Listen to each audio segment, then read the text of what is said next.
Hey guys, I'm Morthadon, and here we are for Stranger Things Season 5, Episode 8. This is the end. There is an animated series that I may do someday. We'll see. I'm not sure. As I've said when I started this reaction series, I am winding down on reactions on my channel, but honestly, the less shows I do, the more I'm starting to miss it, to be honest. I've actually recorded this one much quicker than I normally have because I kind of miss recording things, so I've been thinking about rebooting things with the format that most people like, with the video in the footage, and everything. But that's neither here nor there. At least for now, this is one of the last shows, as a lot of my other shows wrap up on my channel, that I will be doing. Kind of sad to think about, unless I do decide to do that. But either way, last episode here, we have a lot to cover. I'd love to know what was like inside the briefcase, because I assume that has to do with the origins of Henry's fears and his powers, I think. So I would love to learn that. There's a lot of other questions, like what's gonna happen to Elle and Callie by the end of things. What decision are they gonna make? Um, and yeah, really just, I mean, I have a feeling we will save Holly and all that, but yeah, just, I'm sure there's a lot of other questions I'm just not thinking of right at this moment. But either way, I'm excited, and this is a long one, so without talking too much, let's just jump right into it for this 2 hour, 8 minute video, and I hope you guys enjoy following along with me. Let's get started here in 5, 4, 3, 2, 1, now. Alright.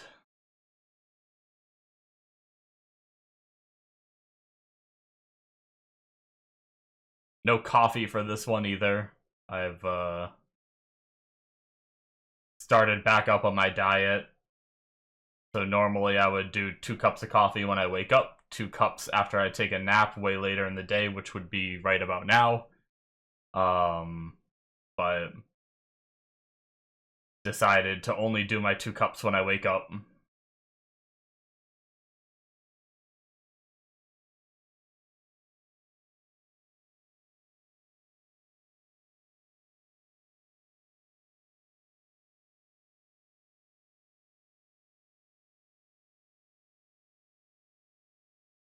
Hmm.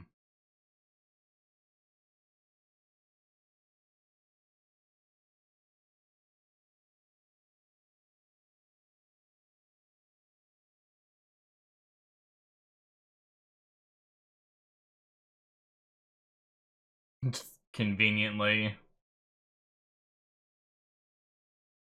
having like the radio thing there for her to realize it. I guess it is a fair point to assume that someone on the inside might have done it. But then, guess it's fair to assume it could have been something else as well.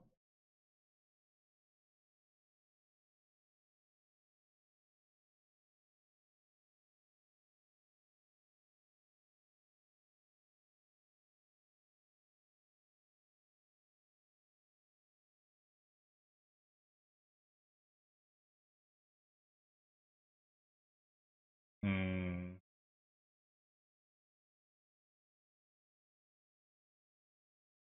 There's just a lot more on her mind about after that, too, you know?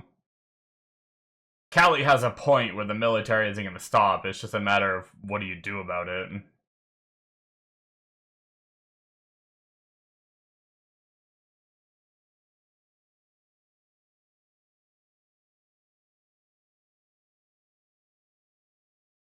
Oh, well.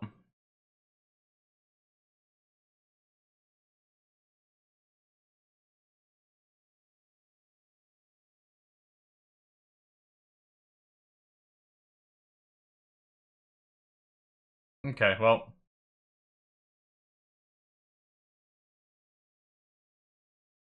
Do we think there's gonna be a moment where the military is gonna, like, they already saw Vecna, and I thought that would be their moment to be like, oh, there's something bigger.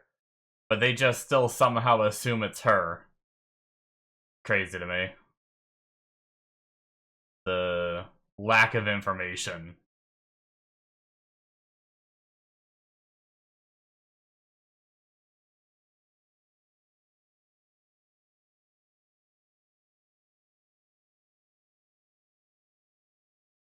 Man, how did he, like, create all that shit?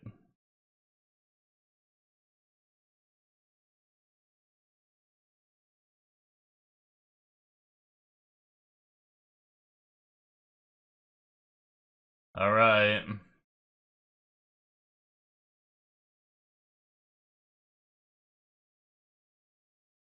Start getting some, like, when worlds collide music going.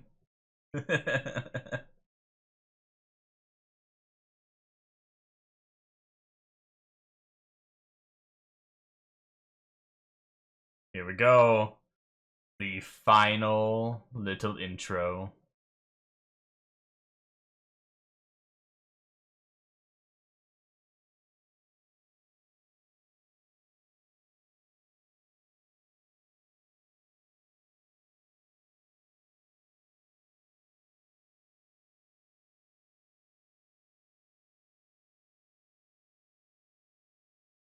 The right side up.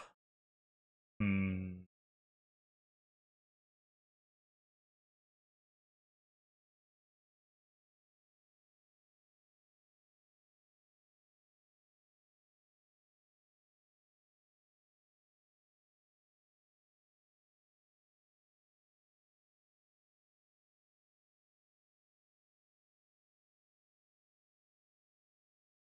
How do we know that?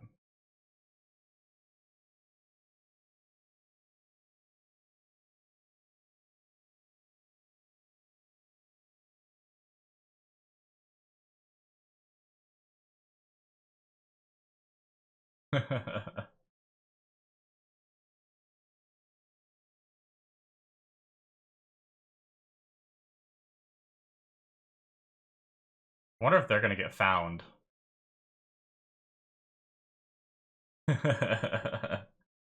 With K.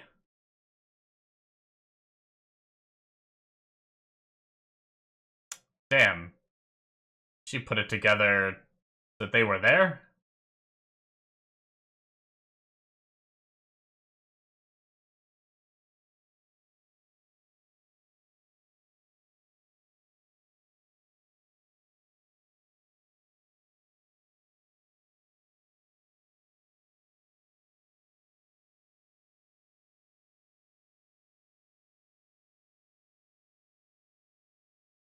Oh.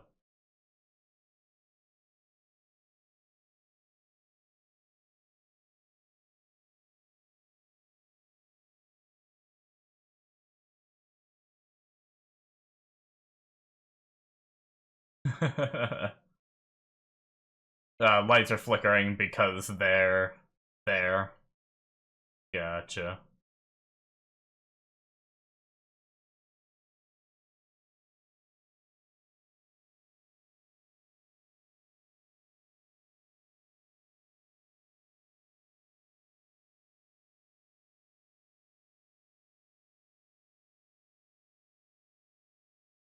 Alright. Climb in the tower. They're just gonna sit up there at the top of the tower and wait. Can we touch the vines safely, or is that whole no touching the vines thing kind of out the window these days? Dramatic. Pouring.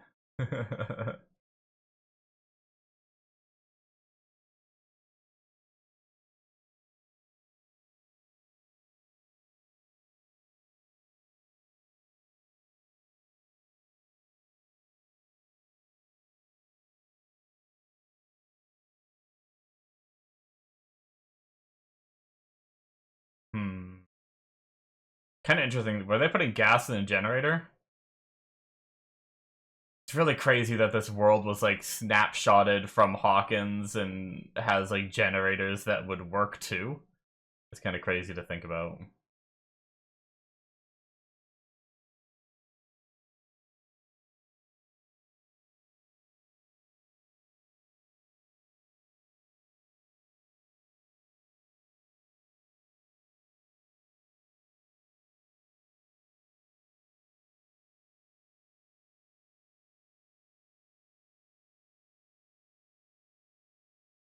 All right, bald eagle. That's what they call them in like season 3, right?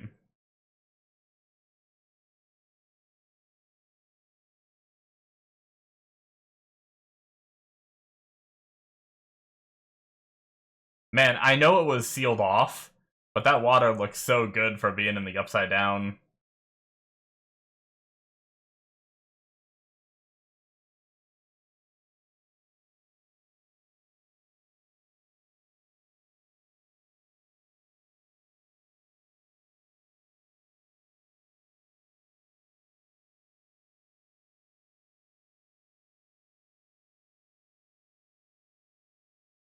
What could possibly go wrong?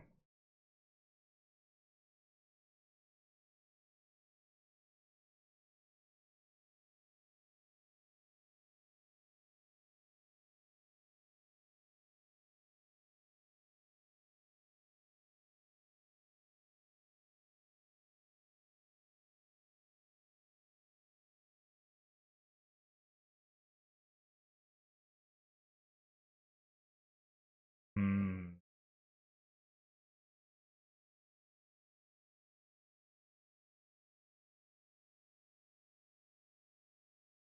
Friends don't lie.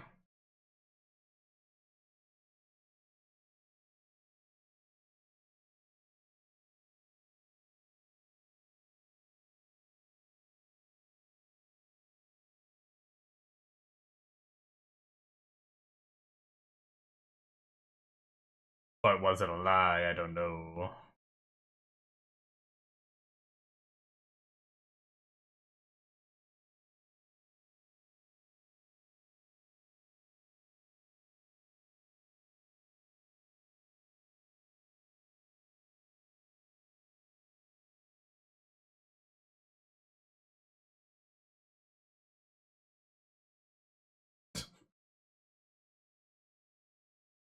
He hates her so much.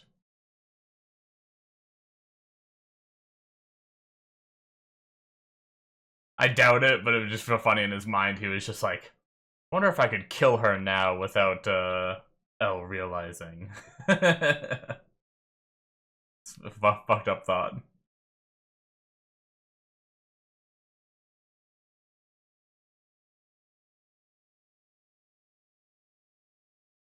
feel like I wouldn't want to be barehanded at all in the Upside Down.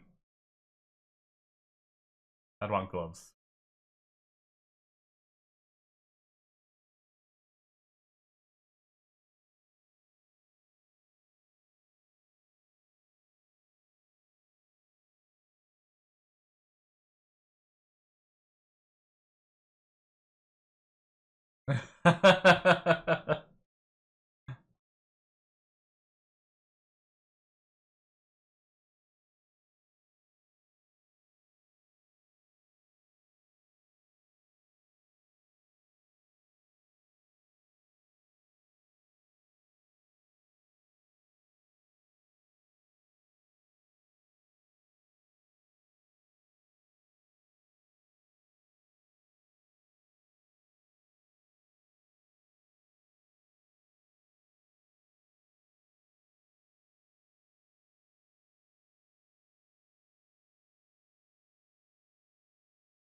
Best friends.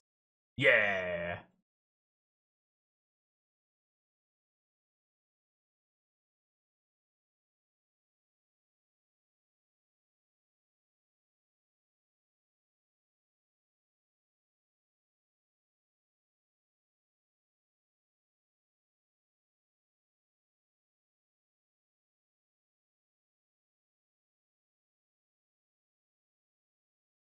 She is freaking out.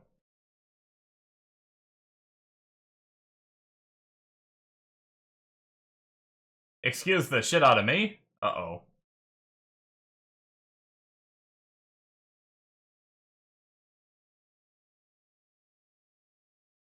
Is she being mind manipulated again in some way?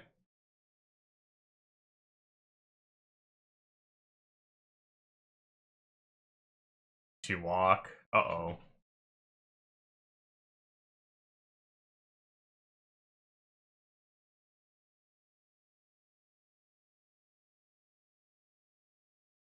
Hmm. How is this happening?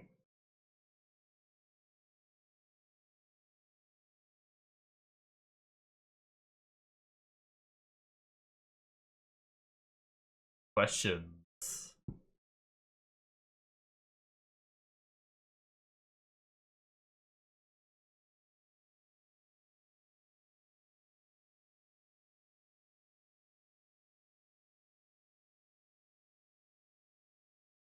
Yeah, that's not good.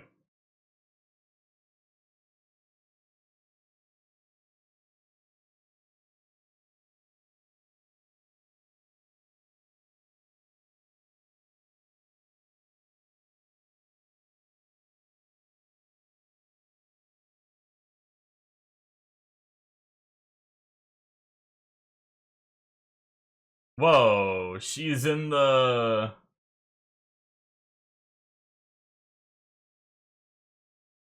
How? I guess... Did they talk about that? Because she, like, knew how to guide them, right? That was, like, part of the plan.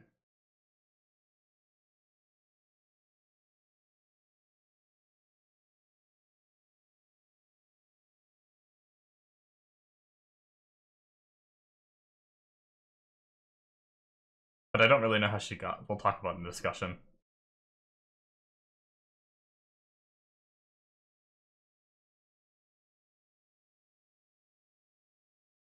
Oh, well.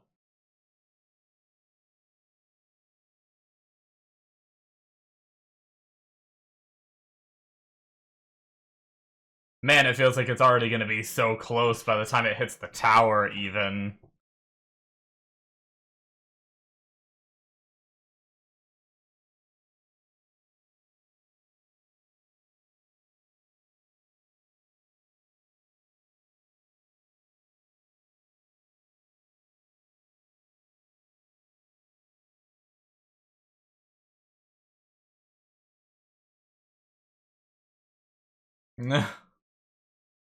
Frickin' Murray.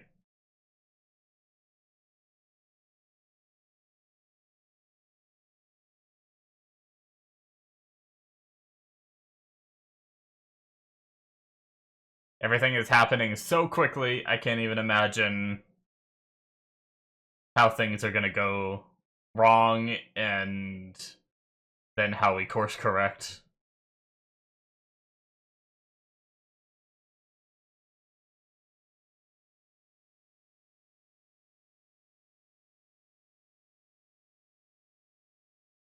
Hmm.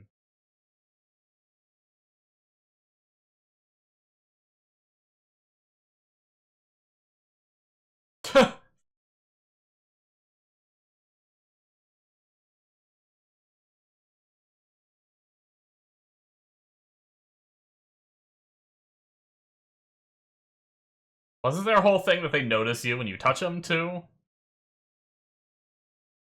Guess we could assume that he's, like, meditating and doesn't know it.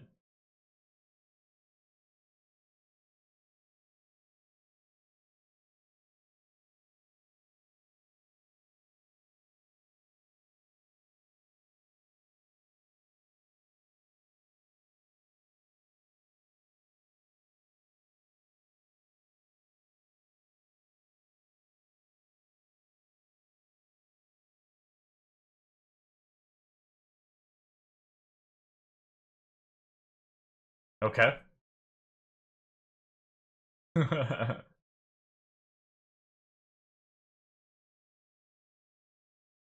Damn. Dude, Mr. Wheeler got moves in high school. What'd I do? I'm gonna open my sparkling water. So you guys will probably hear me doing it.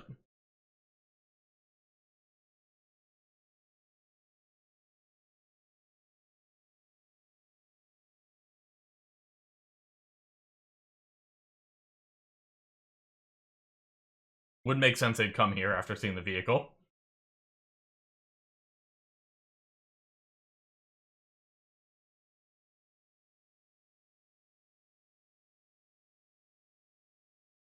Uh-oh. They're gonna find the tunnels, maybe? Okay, she didn't figure it out immediately.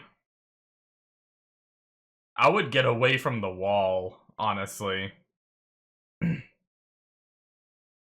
Just in case they, like, hear something. Do we also just have to hope, like... I was gonna say, we have to hope a crack lines up.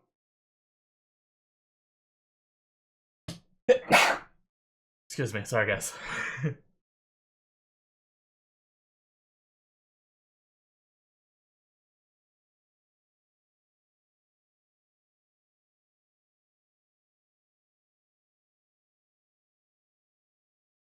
Man.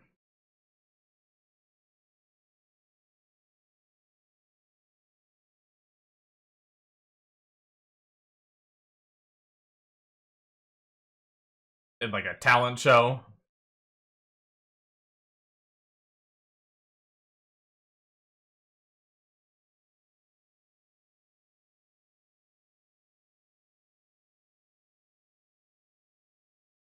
Not good.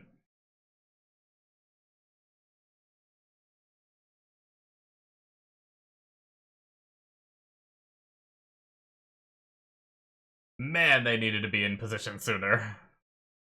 I guess we didn't know that it wasn't gonna line up.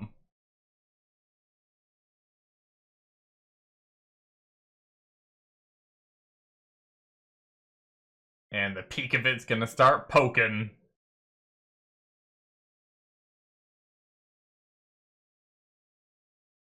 Super not good. Ugh.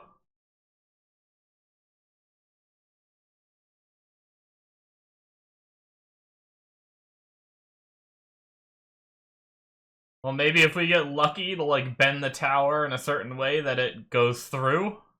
Maybe? Maybe not?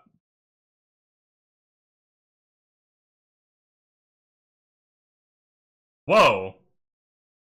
Jeez. Just yeeted him out of there. Uh-oh. That's super not good.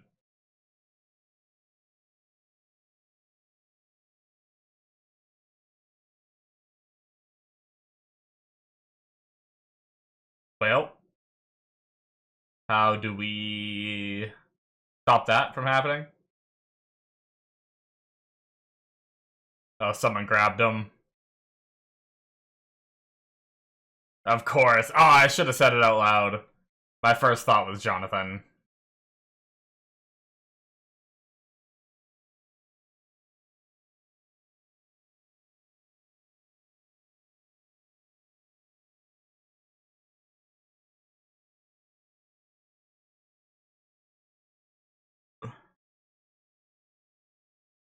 Man. He might not be dead, though. All she did was interrupt the ritual. There's no way he died from that.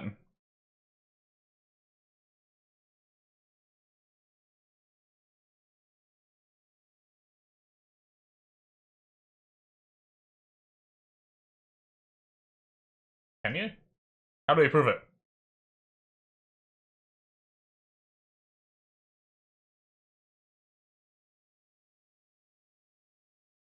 I guess if she can convince them all to get out somehow.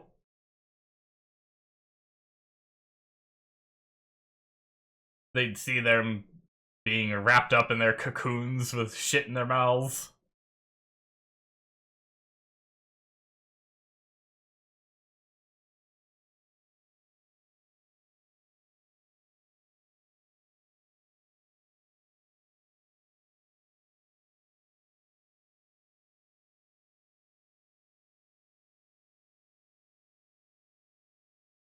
Man, you'd think they'd, like, drop a rope like they did in the camper or something.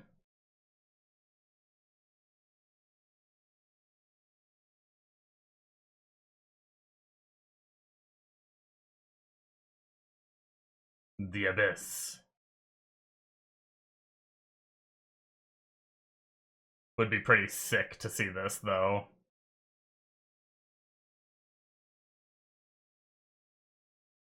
Would be, if we had more time, it would be pretty cool to be able to, like, explore the Abyss and learn more about it.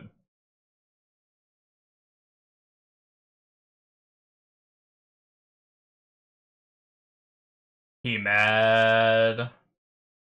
I am surprised they convinced him to all the kids to go.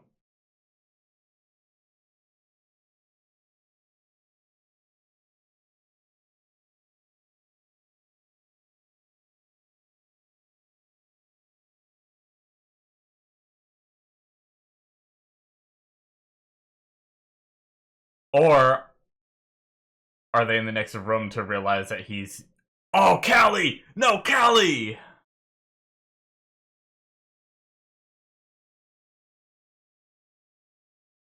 Yeah! Okay.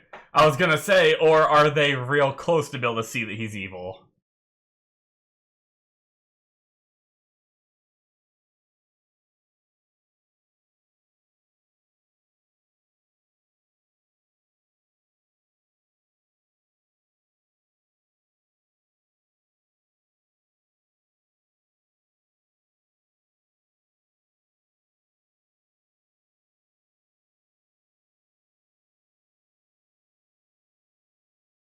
Be careful, don't...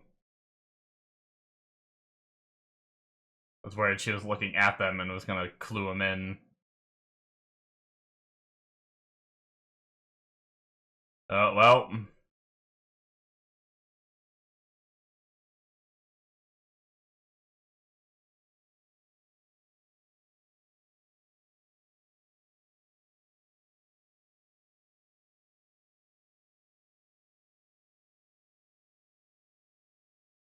Alright.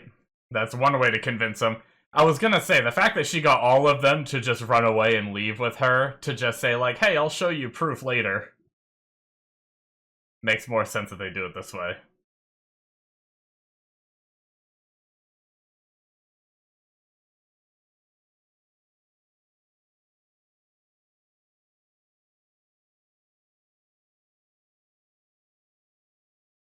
Uh... Is he gonna realize it's Callie?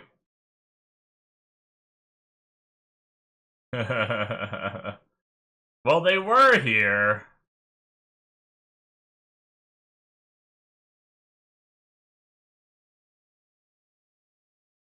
Just do it! Don't say hello! Why'd we stop to say hello?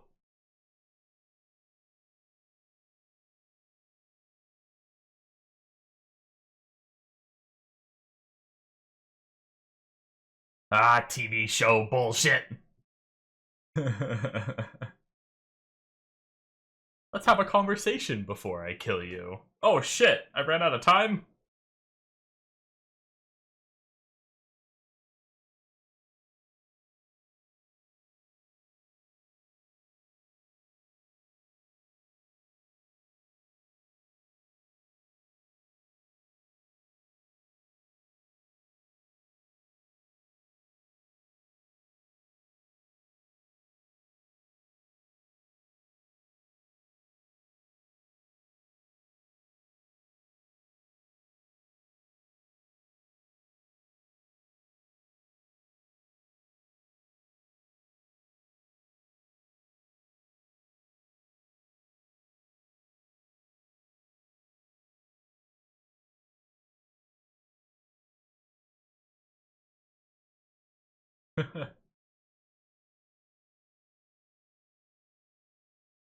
Doesn't mean I want you to die.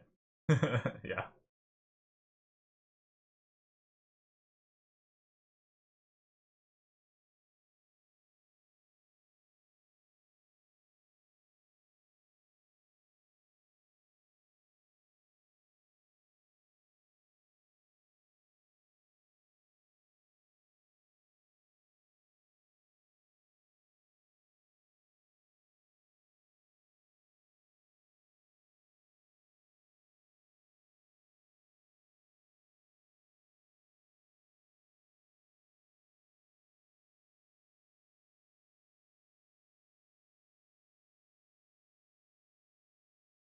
Had nothing to do with you. Yep.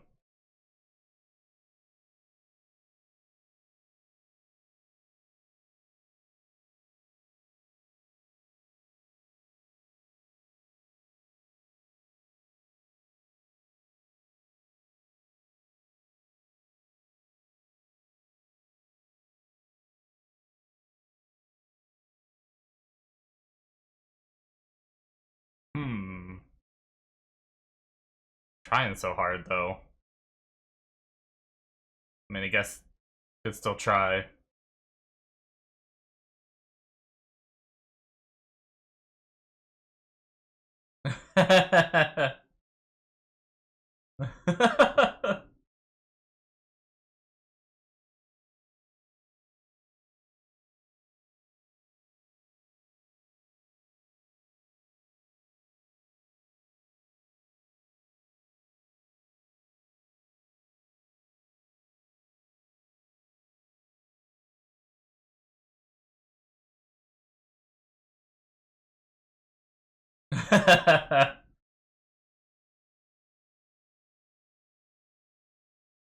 Kinda.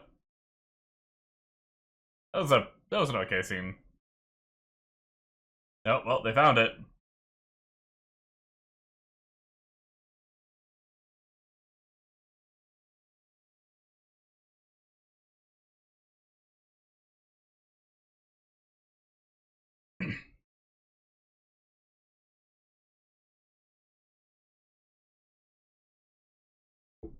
What happens if we unplug them?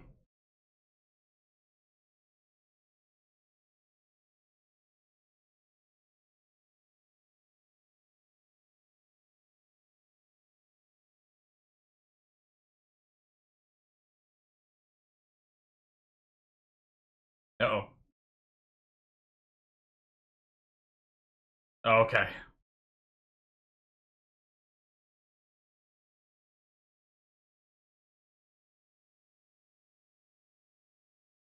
Hmm. Guess that's one way. Just eject yourself from the Matrix before you get killed.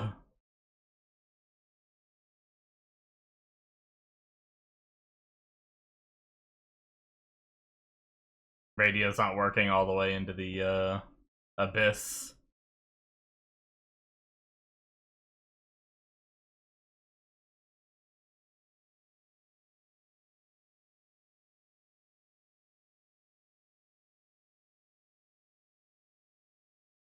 Said, like, herbicide, right? Is this gonna tie back into his, like, Agent Orange thing that he had to deal with? Why is...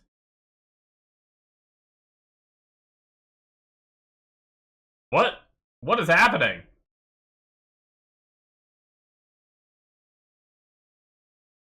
Man, low blow hitting us with the Hopper sad daughter stuff again.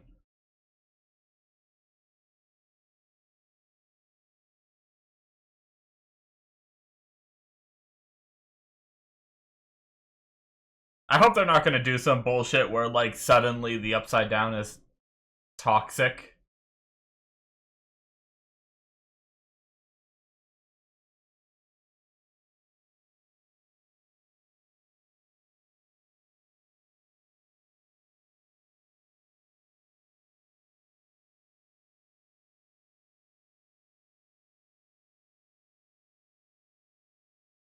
How is he seeing this?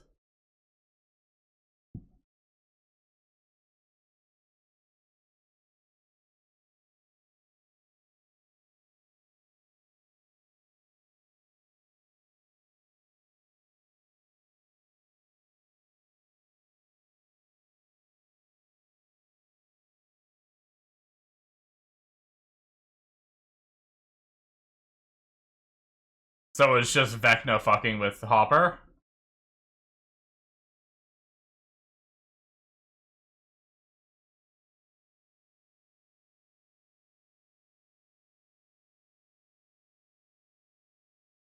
You are a liar, though! We've seen you lie!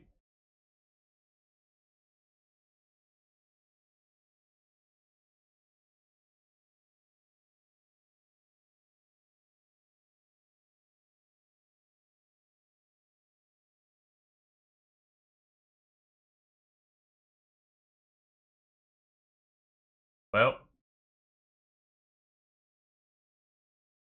Oh no! Did he shoot the tank?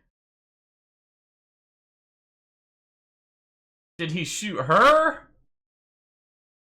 Oh, Hopper, come on, man! No, this is another vision, right?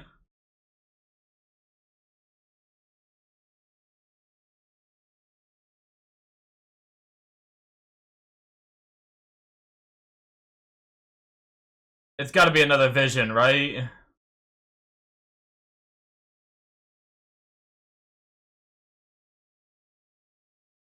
Wouldn't her mind be, like, reacting? Well, that's super not good.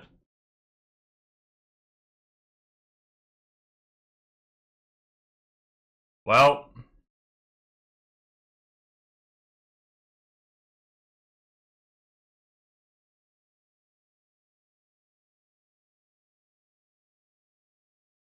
Not shot, right?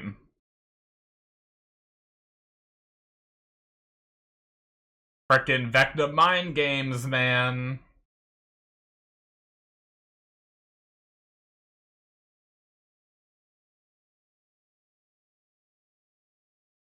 She is just such an evil lady.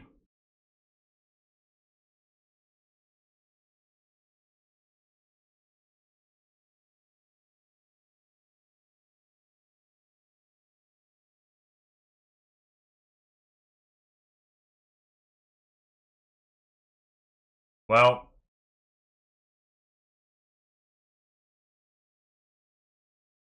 let's stop them from saving the world.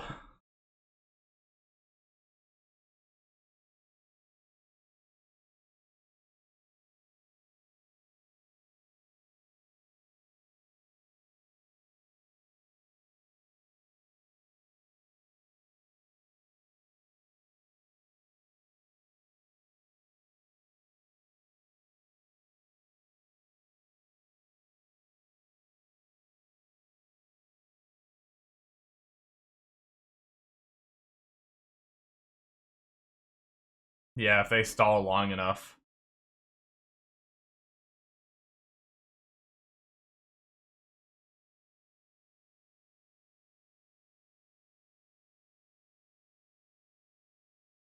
Hmm.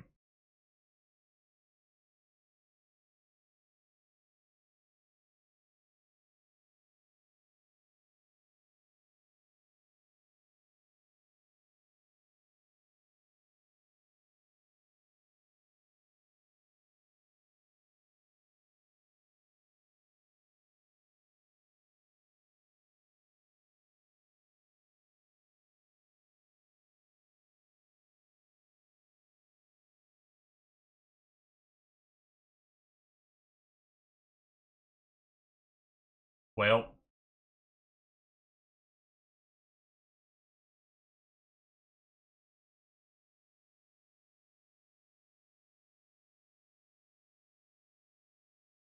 Frickin' Kali.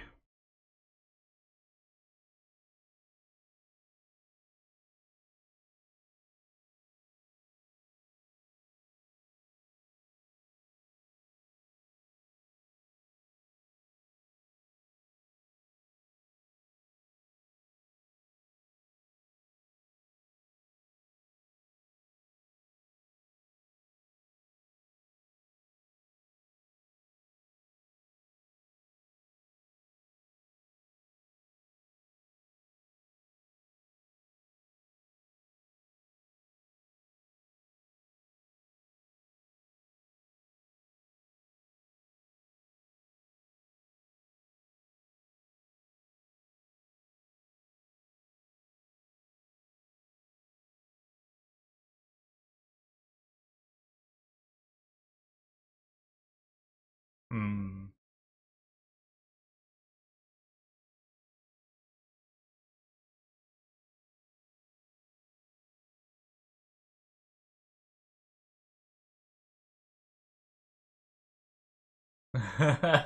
Aw.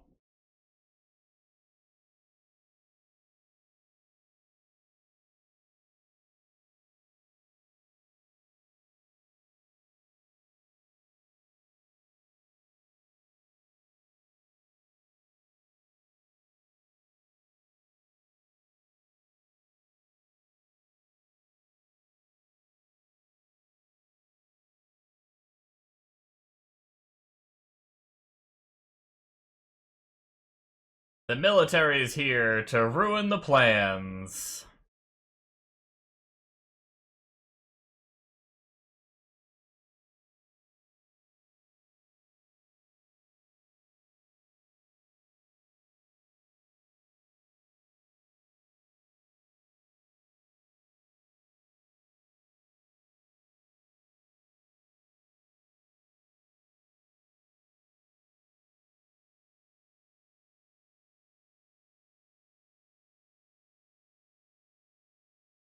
Oh, Derek.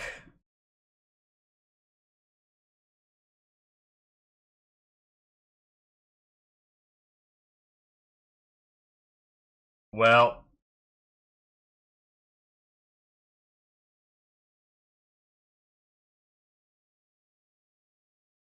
that's not good. He can just teleport.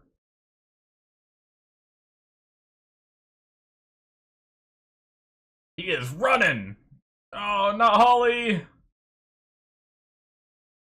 All the kids together. Oh my god. Derek beat Vecna in a tug of war.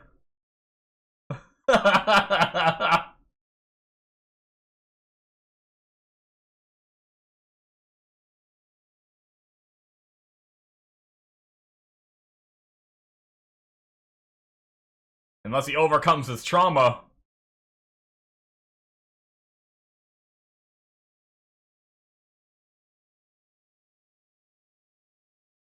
I'm worried he's gonna overcome his damn trauma and get in there. That's like something that would happen to the protagonist of a show, where like they can't get somewhere, but in order to get something really important to them, they overcome their trauma.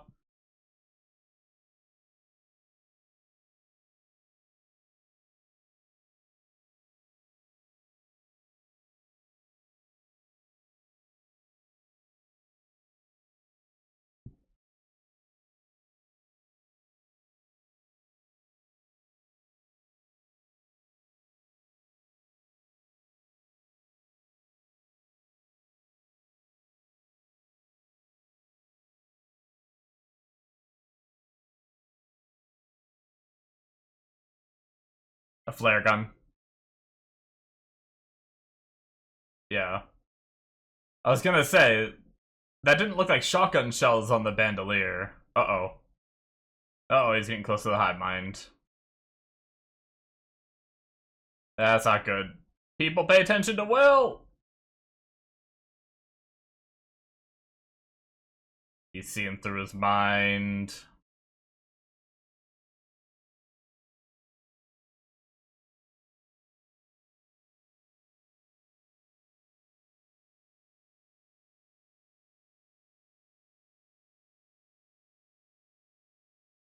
Good for them to know, I guess.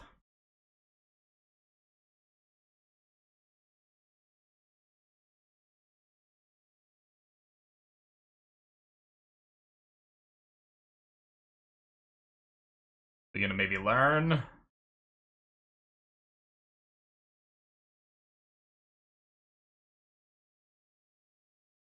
Uh-oh.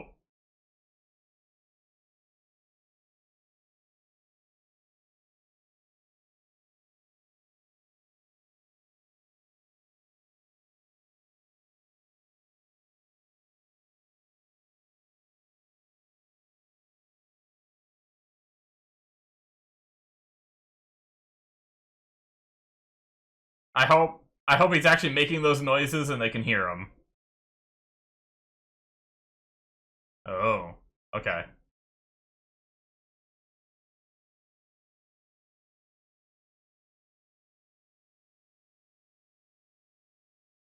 Go kick him in the nads like a bunch of times while he's having troubles getting in the cave.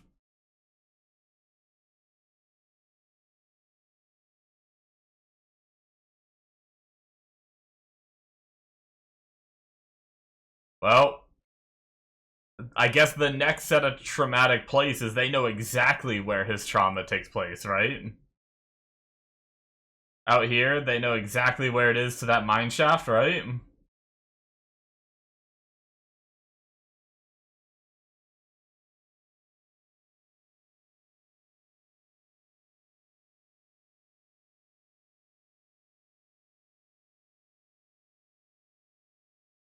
Yeah, they don't know what happened with the tank yet. I hope she remembers the exact spot.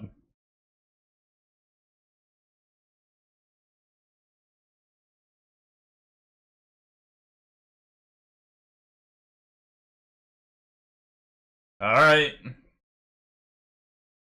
Like I said, Stranger Things is very much an anime. We have to slowly leave a couple more people behind as we go until we're at the final fight.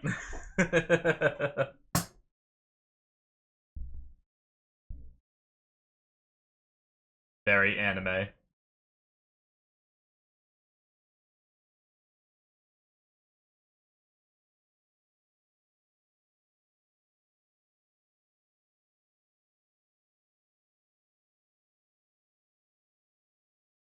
Well, that's not good.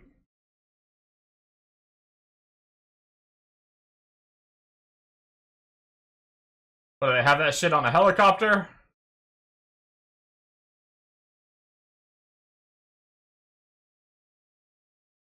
Not good.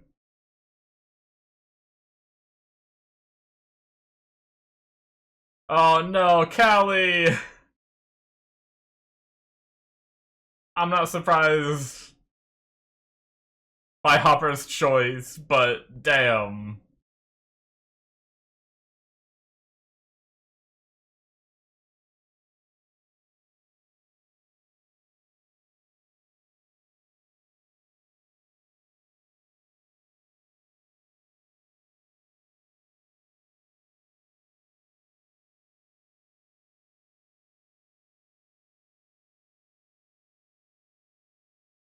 The bomb?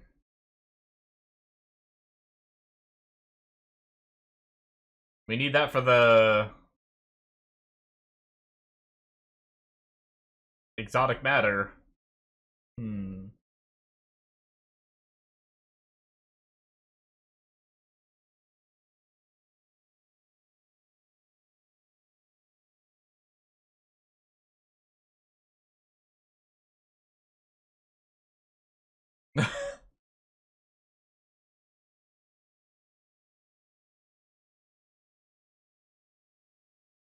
Alright, he came back.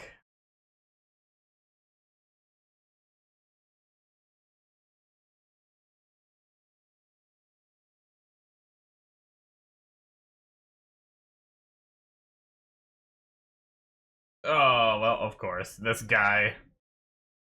Not good.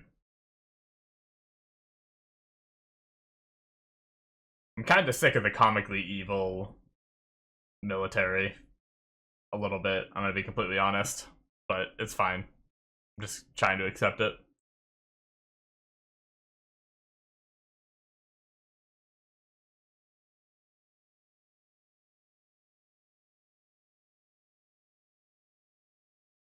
I don't know if Derek's making it. Minus points for the fat kids in this episode.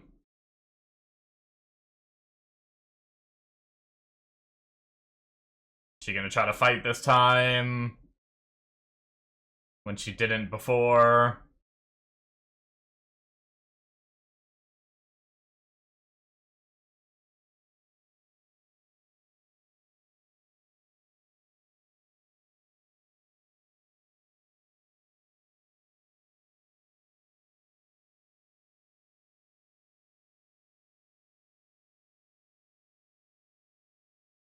Frickin' military, man.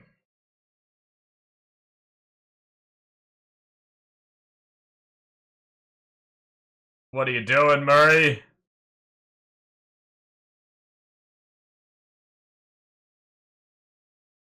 Do you strap the grenade to some C4?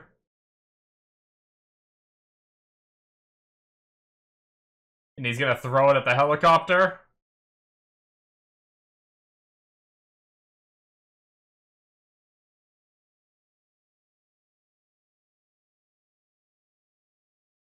The helicopter's gonna go boom boom.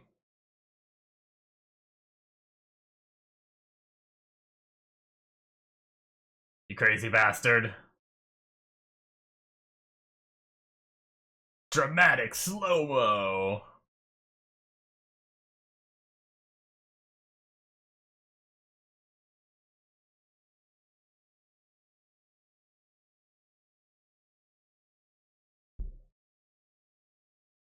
Kaboom!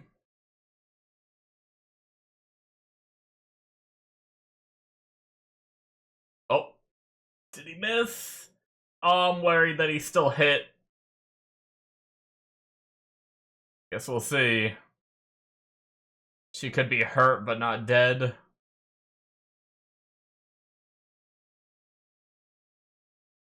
Man, Callie's illusion powers are cool, but she really got the raw end of the deal. Oh my god.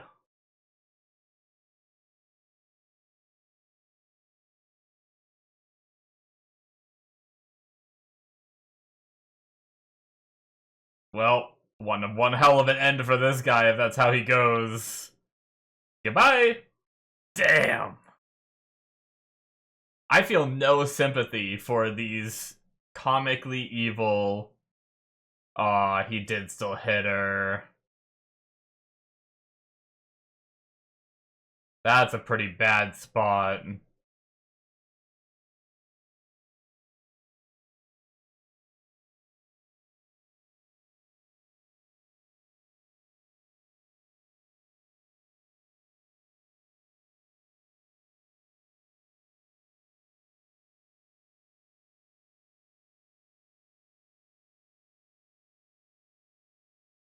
Damn.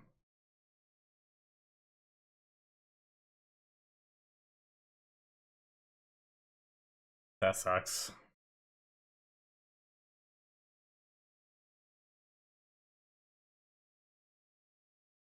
Be some shit if it was an illusion. Wouldn't it? She just, like, wanted Jane to be able to go off on her own.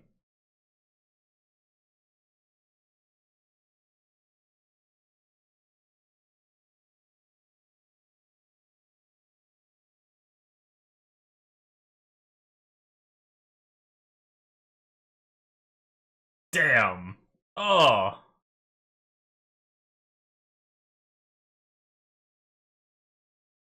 That is...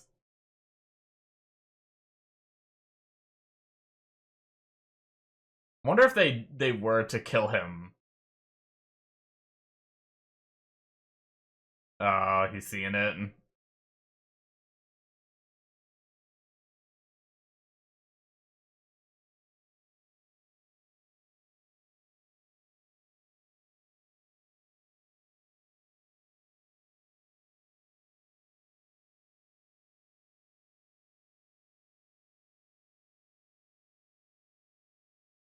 Cool how it snapped to both of them and to Will.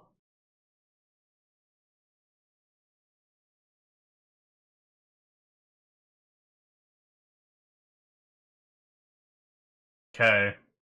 I just want to know what's in that damn suitcase, man.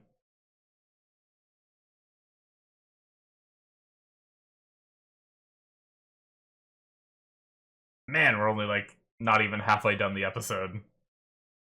That's crazy. There's so much left to do.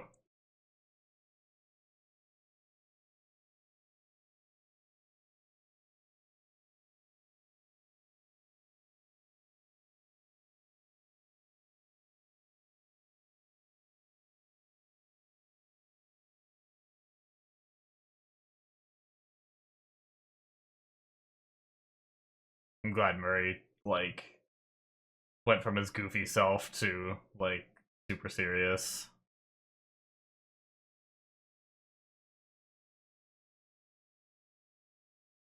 Oh no!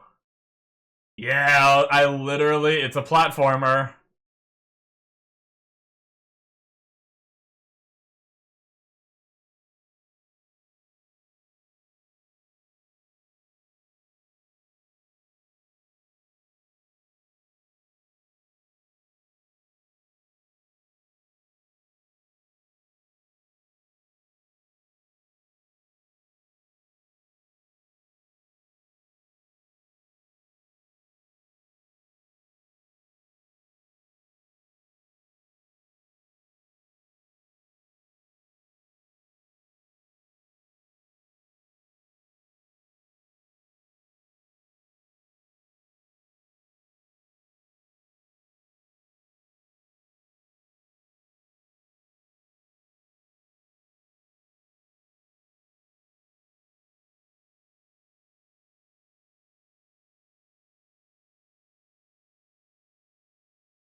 The the don't be dumb rules or whatever they were.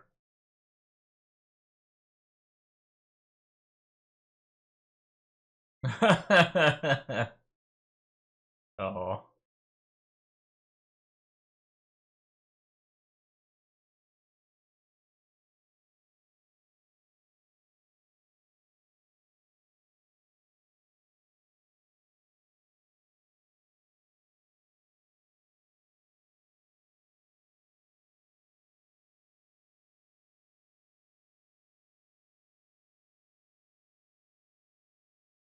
Hmm.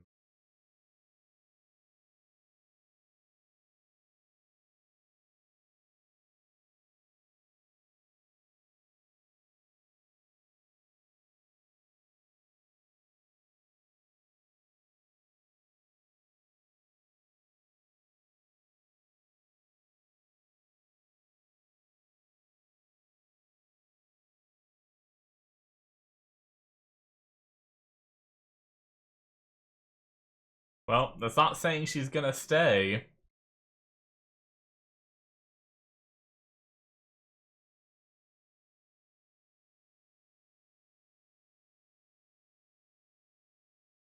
More of this murder.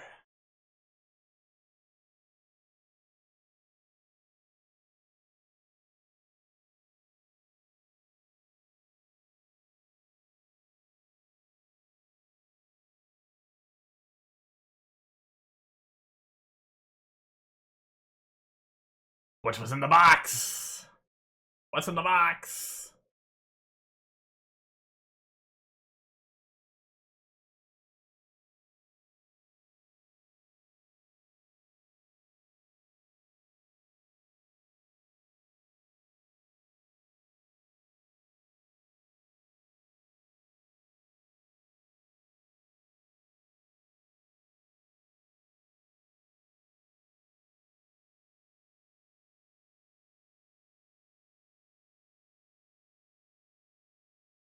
What in the heck is that? The Sorcerer's Stone?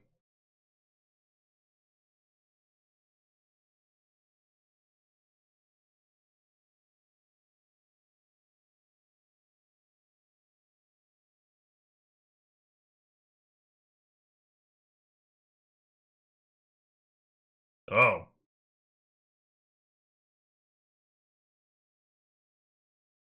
What?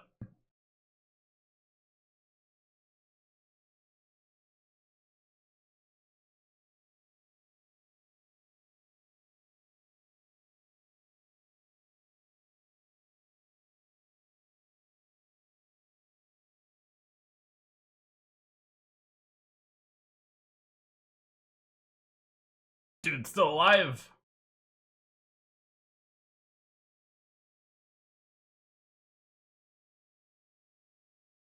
Damn. Well, first time he blew out someone's eyes.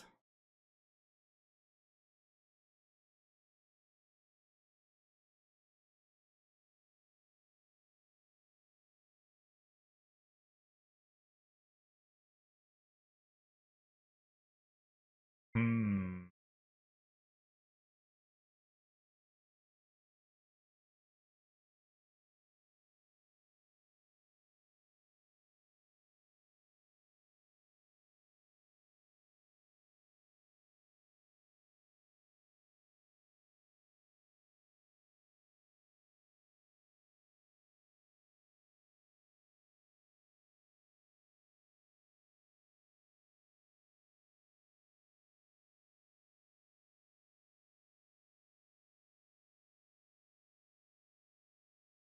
Hmm. Interesting.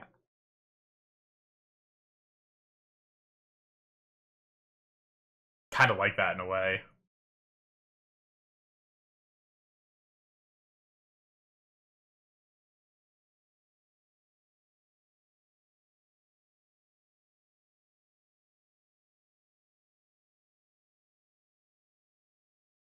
Jesus.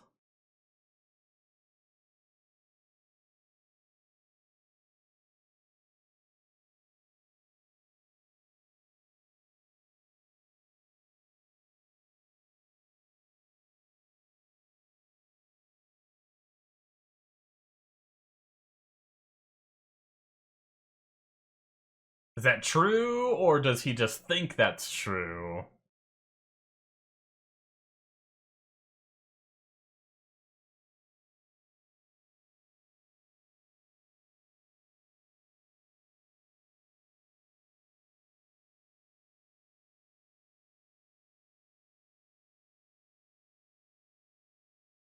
Well, oh my god, is that thing gonna turn into the Mind Flayer?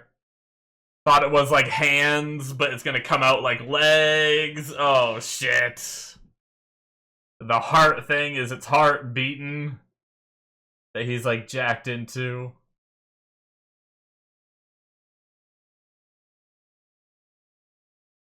Damn. That's kind of a cool reveal. I didn't really think it was gonna be that. Thought it was just a cool aesthetic.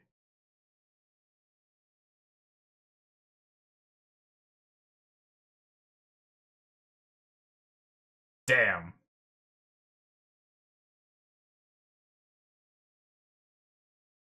That's a hell of a thing. Oh my god. That thing's terrifying.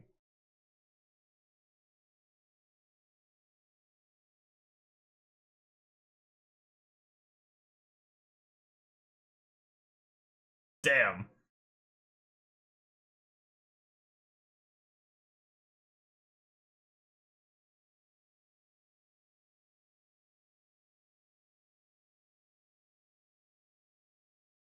What? I mean, L has to make it here, right? L just threw a rock at it! Punched it in the face with a rock, yes! What happened, right? Must have been.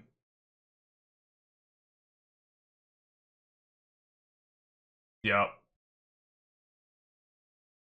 Oh, what a little badass.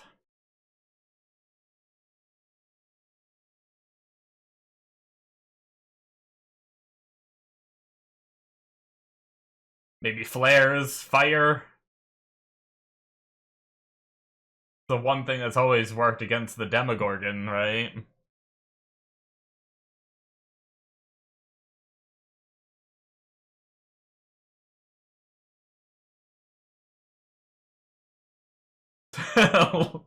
I'm with you, Lucas.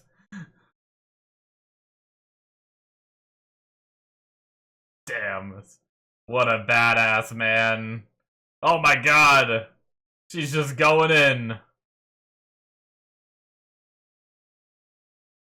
Damn.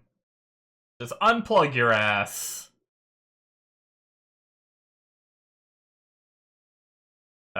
Since it's connected to it, it's gonna hurt too. Dude, this is kinda crazy, man.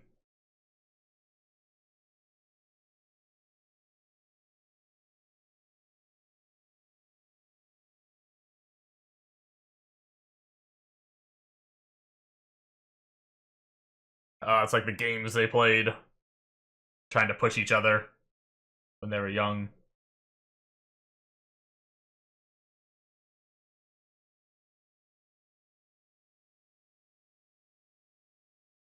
Yep.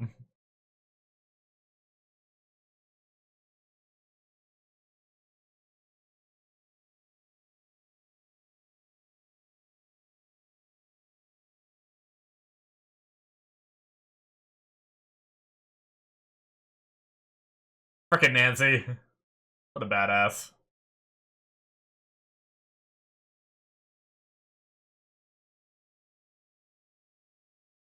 Man. Such a cool, like, concept for, like, a video game, too, where you have, like, I think of this as, like, a WoW raid boss or something, where you have, like, some people get teleported to the inside of the boss that you have to, like, fight, like, the inside of it. And then there's, like, the rest of the raid is on the outside, fighting on the outside.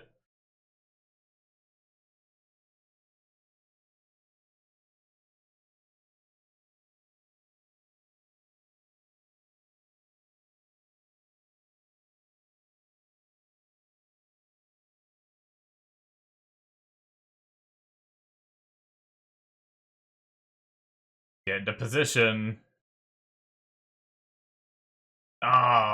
Extreme pocket sand.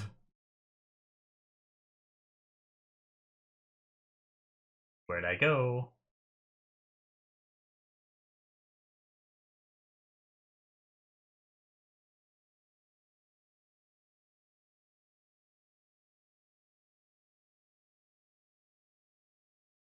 Man, aren't the kids supposed to be in here?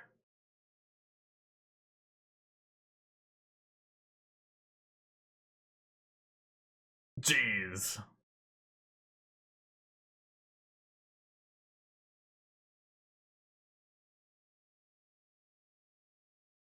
Oh, it's just digging.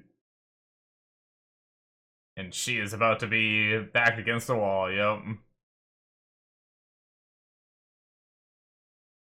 That's not good. Friends? Yeah, flamethrower! Molotovs!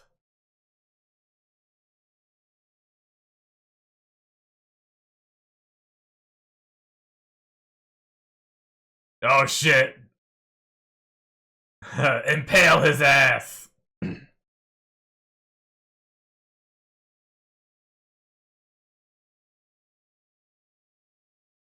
Yeah. That's kind of funny to see. It's just a water balloon, but it's filled with accelerant. Are they gonna go in and poke it with spears? Oh, come on. Ugh. Gross. Ugh, what a nasty thing you gotta do there. Oh, shit.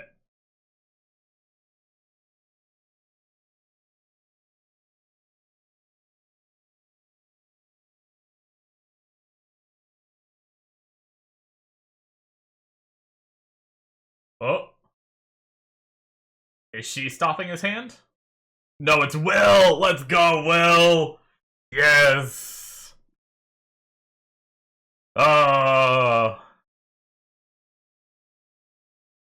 Shouldn't Will be getting hurt by the hive mind? Like,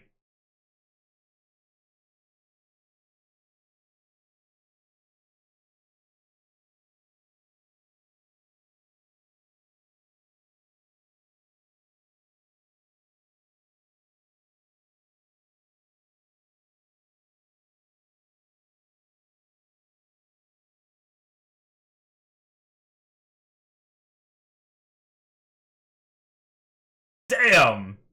See ya, arm. Oh, and impaled.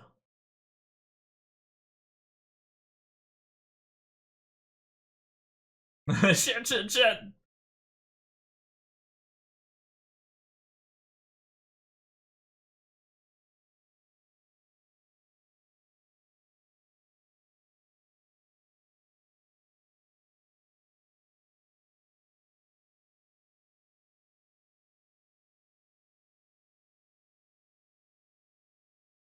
Man. See, I don't think the Mind Flayer is dead, though. Because killing... I mean, unless... it's hard as shriveling.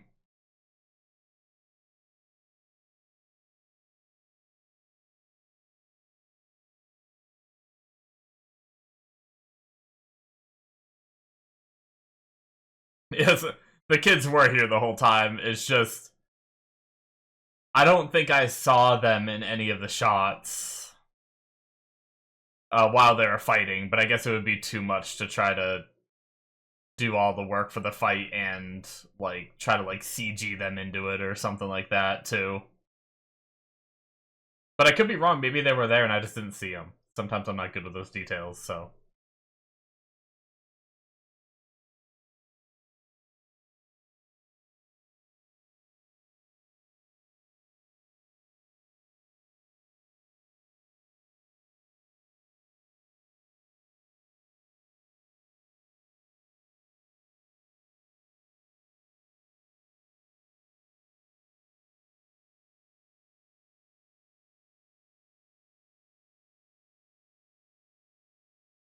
Alright.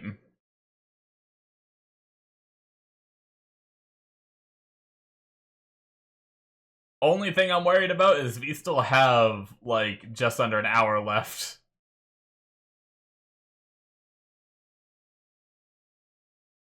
Unless we get, like... dealing with like the military and just like happy wrap up for the last bit of it.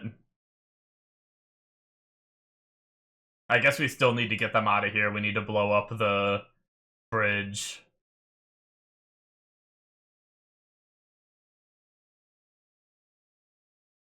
Oh.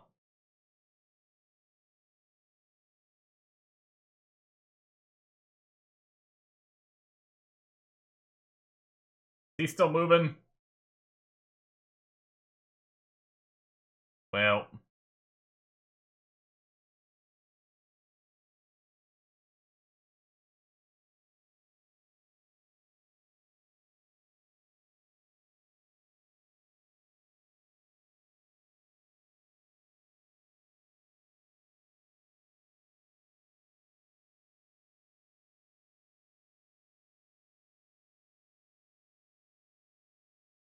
Let's all watch this guy die. Slowly.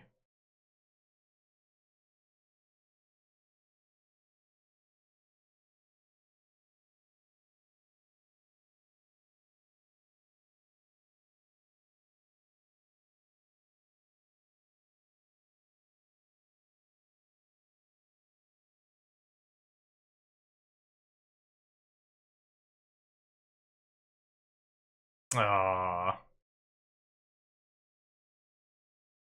The fucking Joyce is gonna kill him with a hatchet?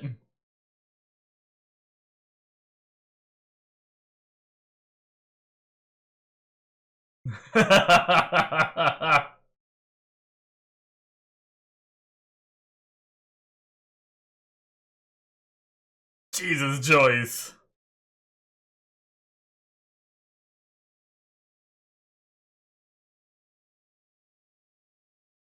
Aww. Justice for Barb.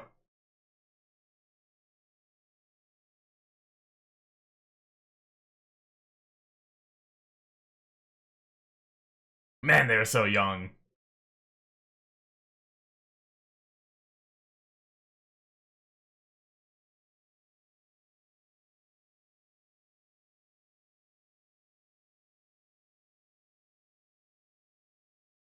Joyce just cut his damn head off. Like, I know he, like, looked like a monster, but he was still, like, a person underneath all that tentacles. Like, I get it. Don't get me wrong, like...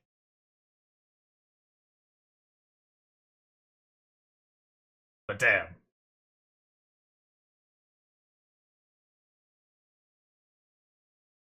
Joyce cut head off.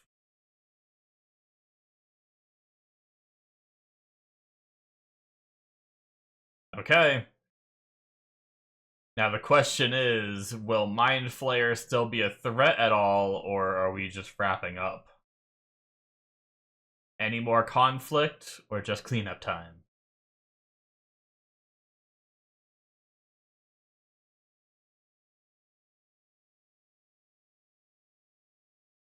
What about L? The one thing he cares about. Yep. Nice, she came back. Although they're still in the bridge. The point was, like, the whole Callie plan. The whole Callie plan was to stay on the bridge when it goes boom.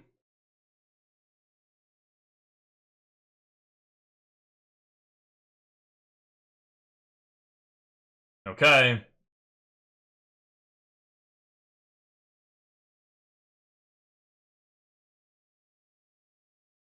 The Butthole Surfers. I don't know. Is that what they call them?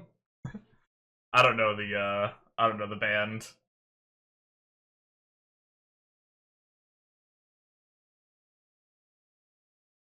I think they talked about it last episode.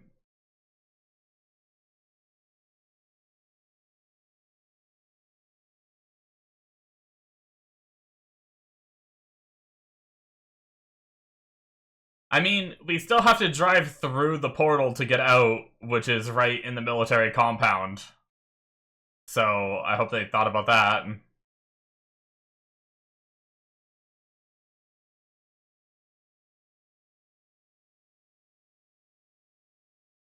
That was weird.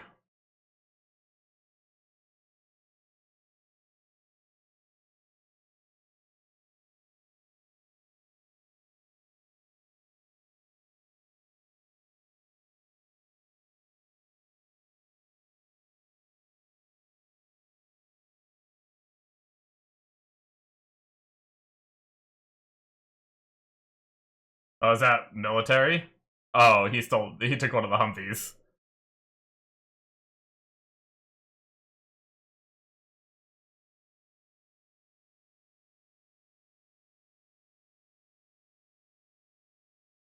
I'm waiting.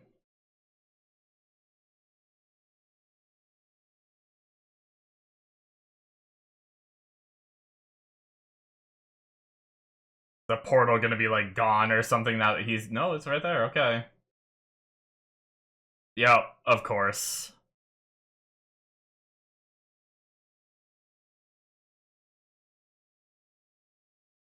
We're here to fuck you up, guys. Catch the real monsters.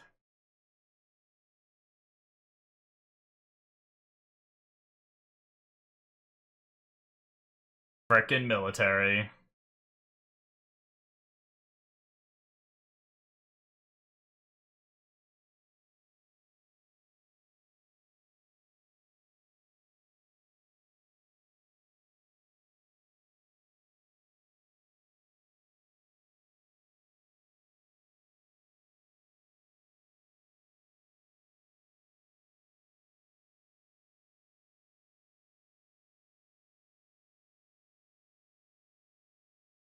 Oh shit.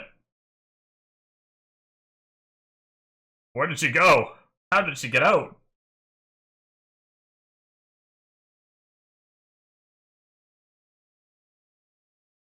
Oh, she's out there. Damn.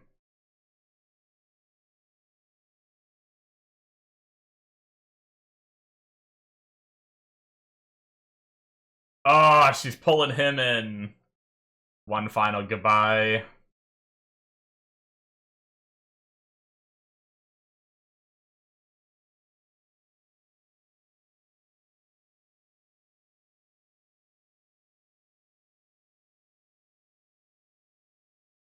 I don't want it to end like this.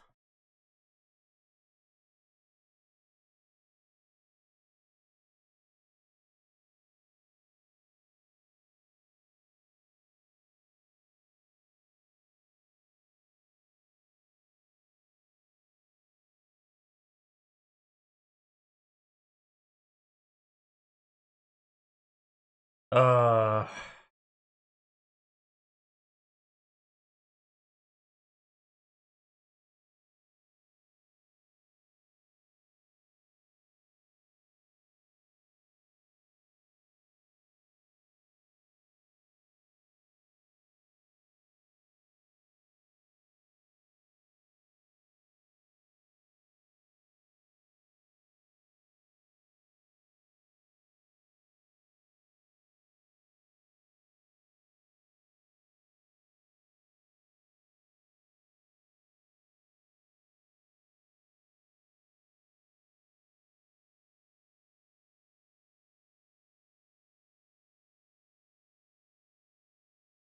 I hope they don't take it back now. They're gonna pull our heartstrings and then something's gonna change.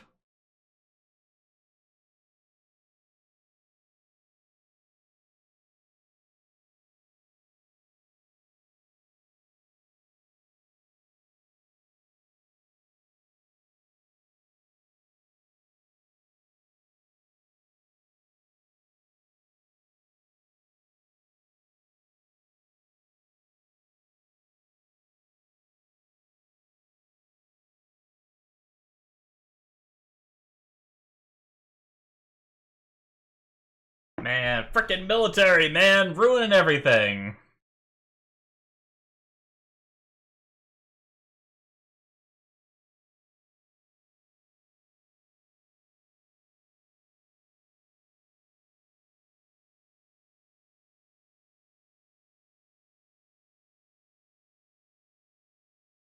Man, why is Max there?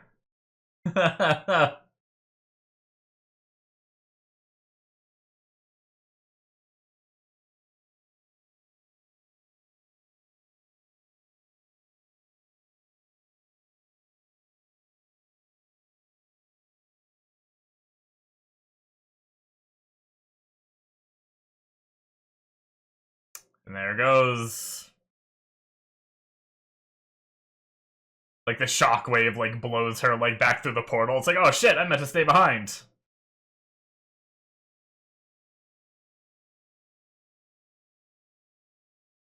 And there goes the bridge.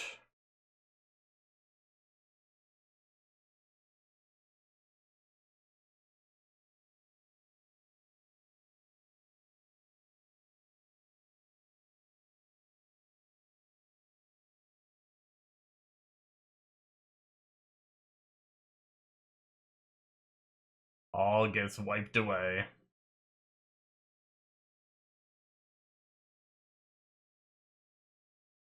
What badass, she's still just standing there, chilling.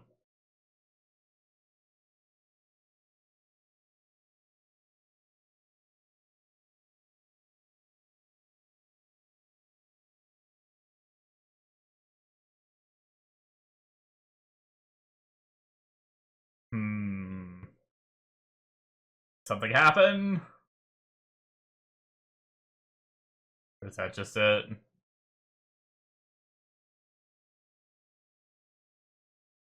Well, I hope that shit closes up. Guess so.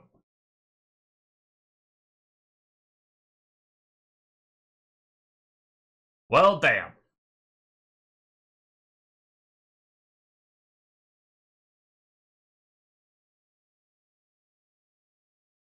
I mean, the good thing is the military doesn't get what they want. Kind of makes me happy.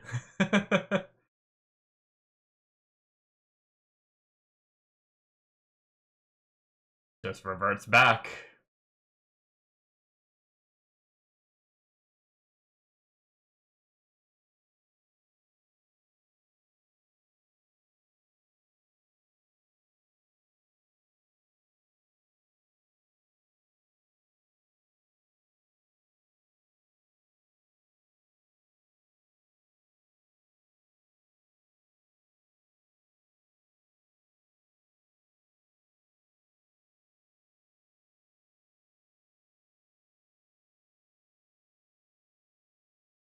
Damn, Hopper's speech was so good, too.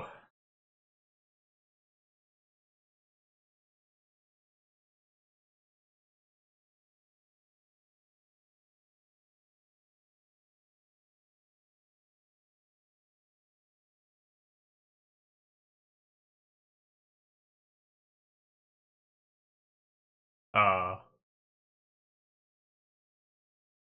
was that like a little bit of a heartbeat there?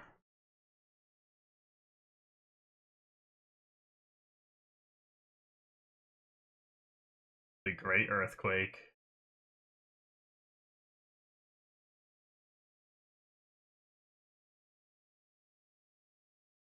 $18 months later.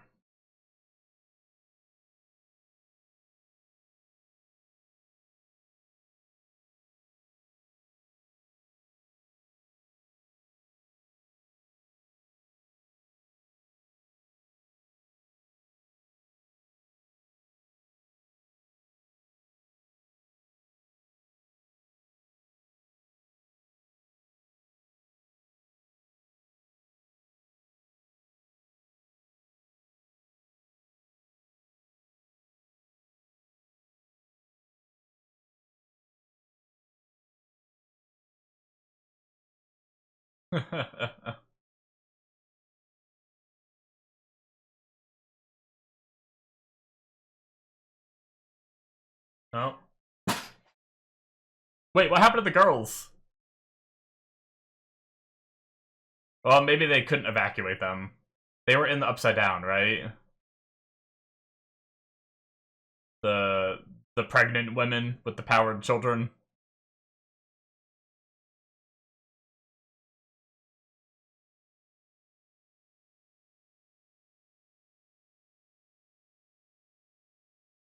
He always wanted a bunch of kids.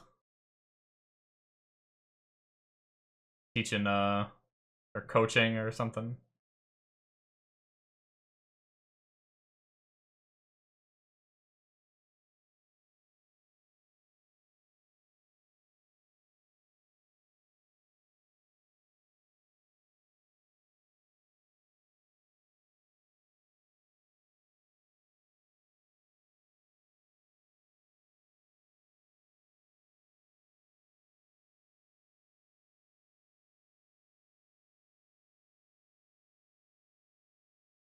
Hey.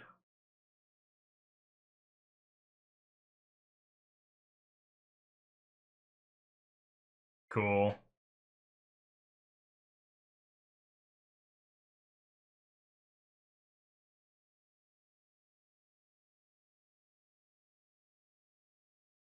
Man, graduating high school, huh?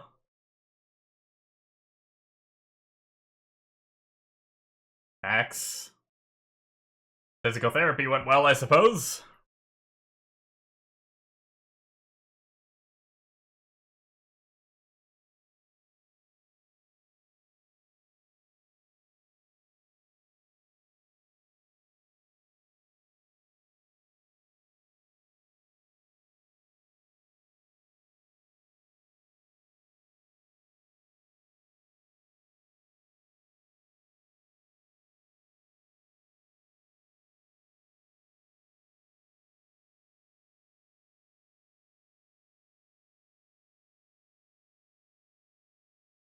Erica.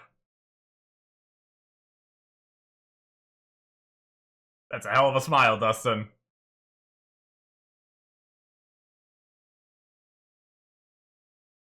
Aww.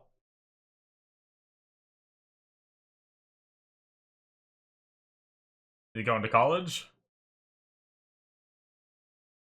Or is he going to, like, summer camp or something again? Usually you don't leave for college, like, immediately after graduating.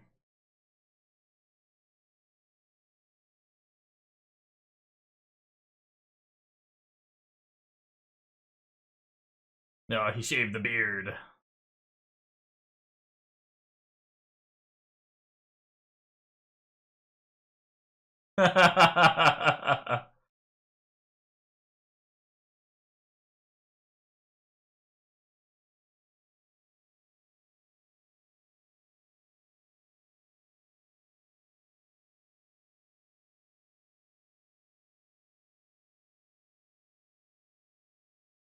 Hmm.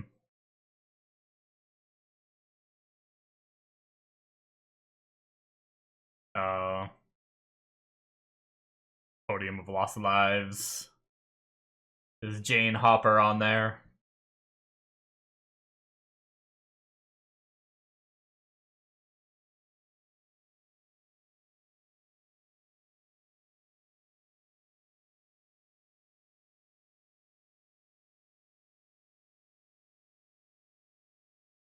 Hmm.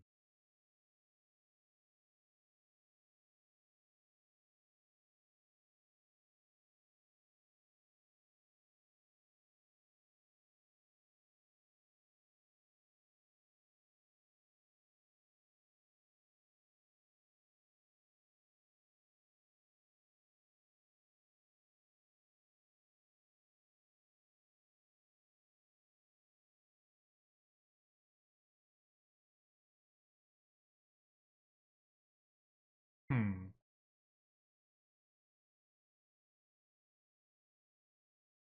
Yes, just the symbolism moving on. Okay.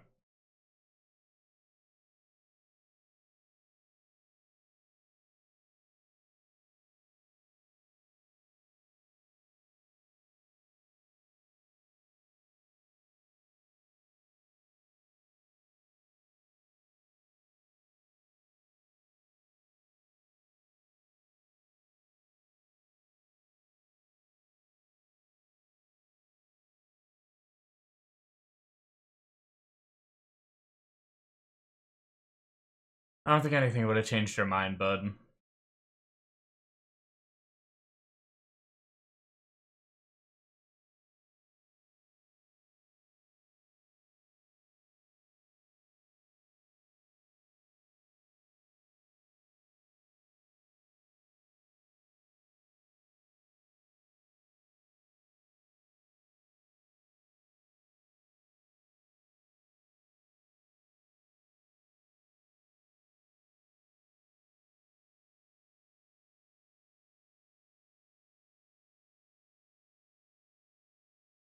Hmm. That was the road he took when his daughter died.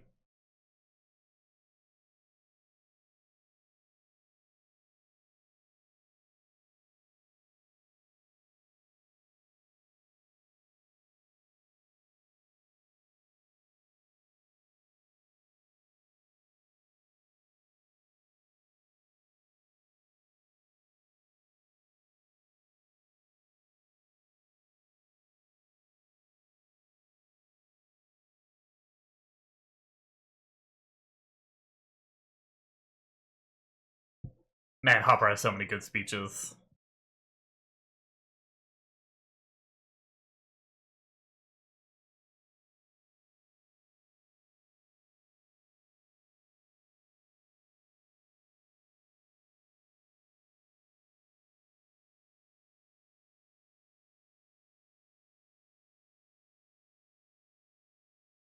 Alright. Graduation time.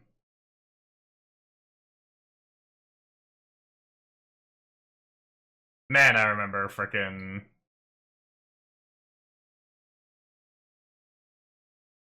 doing that exact, like, practicing the walk-in and then having to do it during graduation, and I get a lot of anxiety and being frickin' super anxious about it.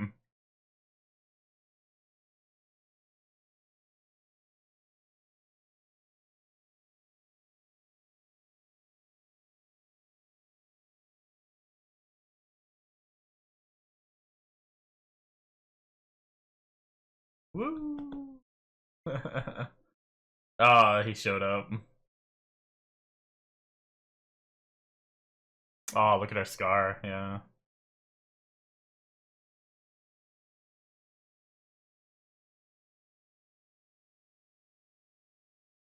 Damn, scars on her chest, too. I mean, it makes sense. I just realized the dad was okay, too. We never heard about his, like, medically induced coma that he was in.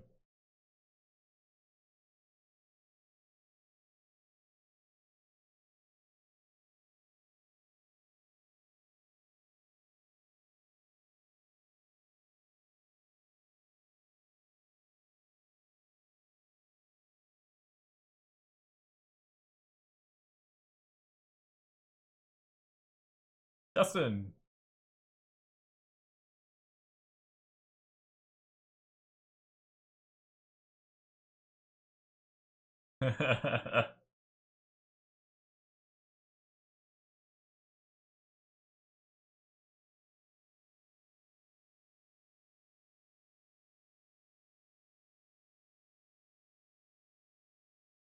Hmm.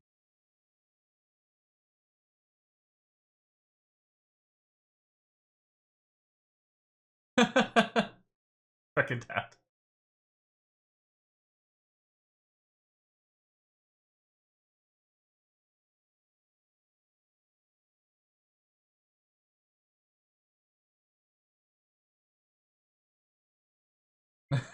Hopper.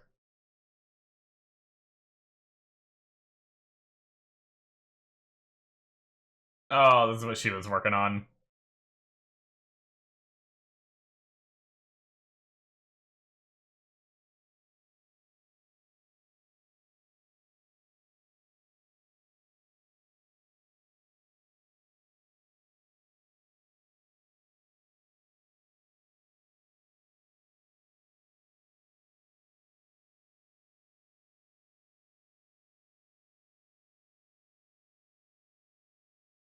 Hmm. Yeah.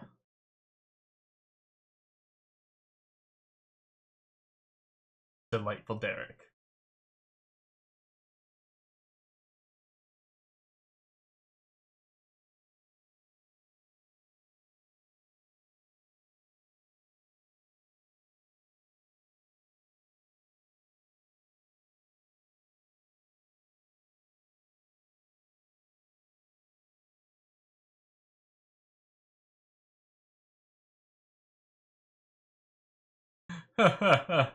Damn.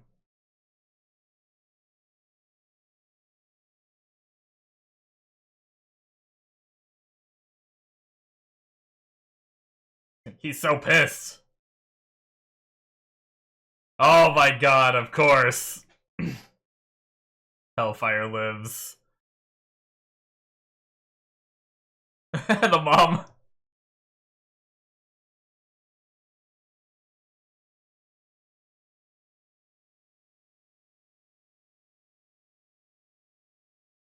That was a very Eddie thing to do.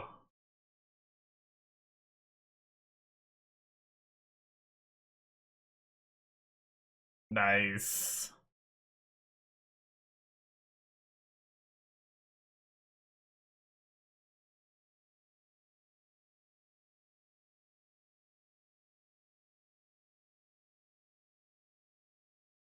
That was fun. There must be order!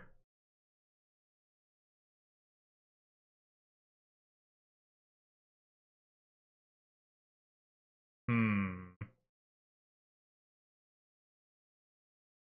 He just thinking about that. Keep worrying they're gonna do some shit where she's, like, still alive somehow. I don't know.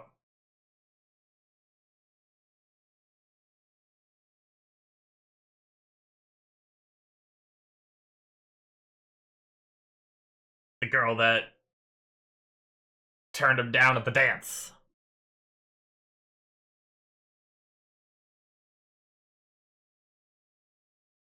She has no idea what he's talking about.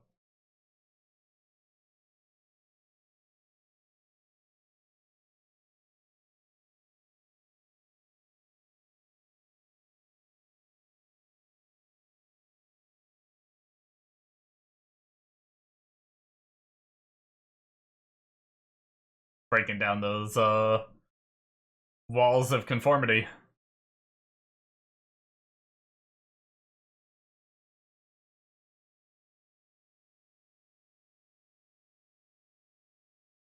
Hmm.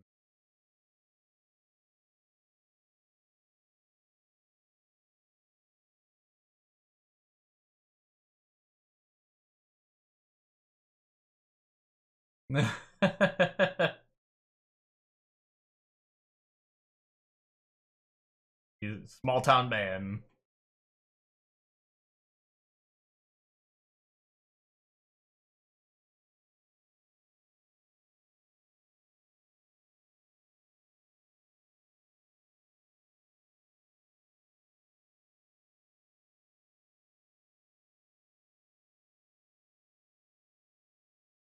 He's coach and sex ed.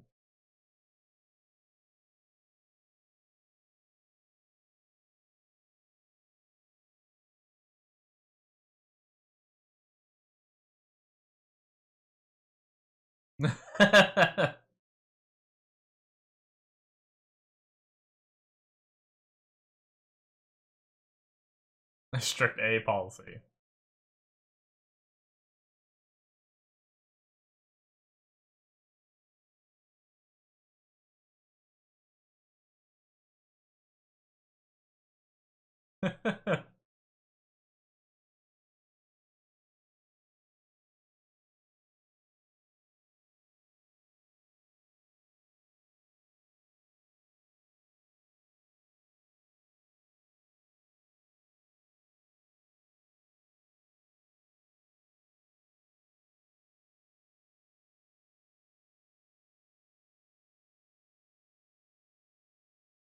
I'm glad we're getting a lot of, like, aftermath stuff.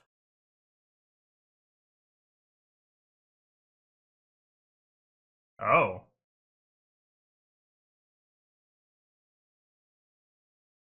A Navy SEAL.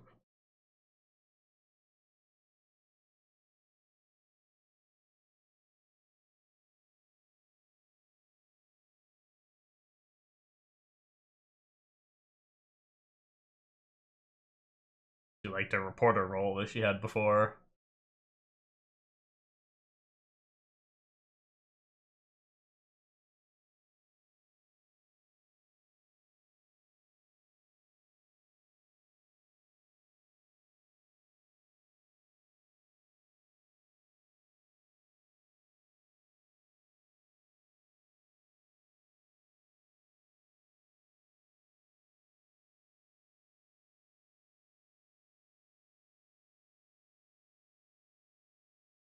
Looks like Steve was about to cry.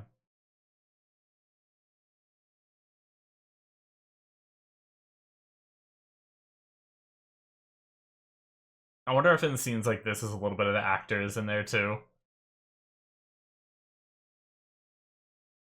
You know? Like, they worked together for how many years on Stranger Things?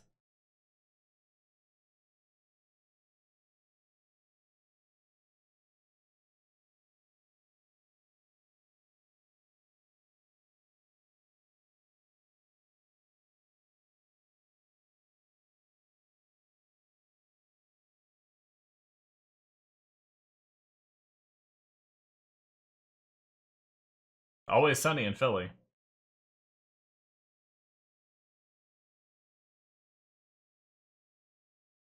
What? Oh, part of his movie.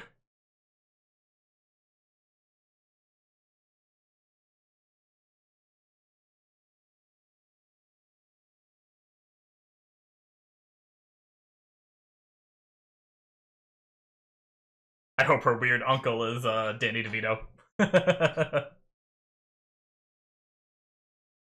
Always Sunny in Philly reference for people who don't know that show.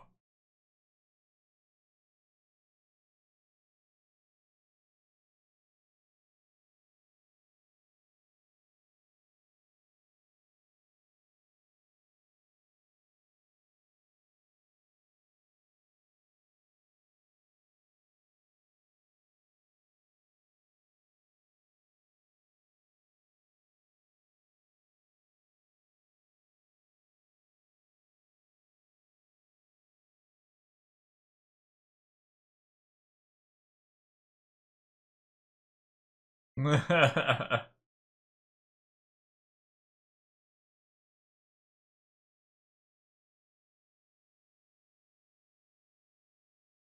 then they fall off the roof and die. I'm just kidding.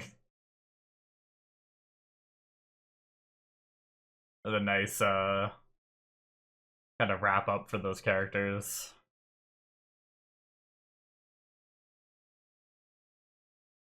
We get Enzo's finally.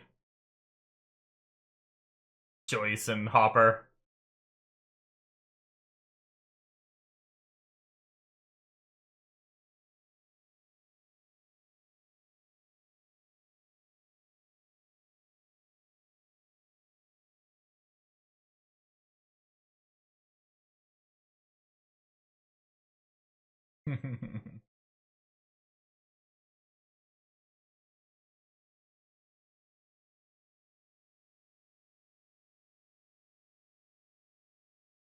Going big.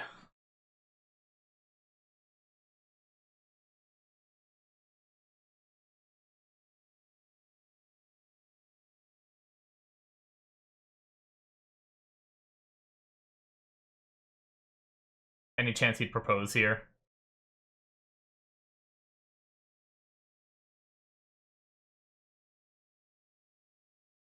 Oh, they're staying in the cabin.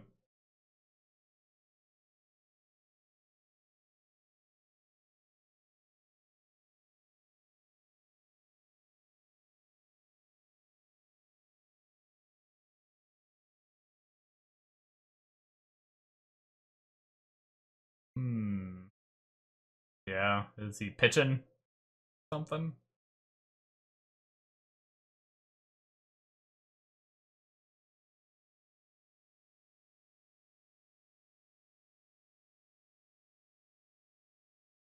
Oh.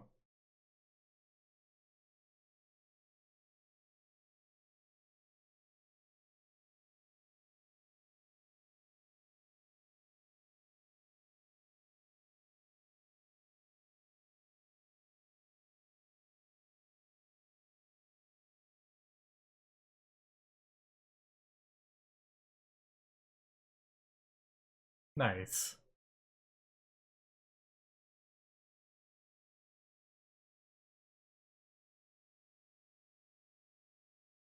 Will you marry me?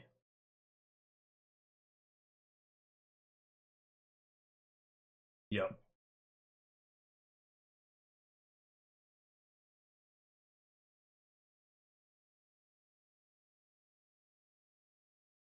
Yep. Aww. At last.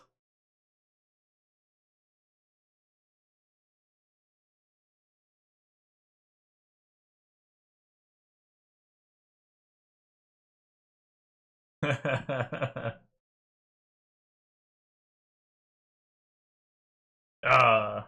don't know why this one's making me emotional.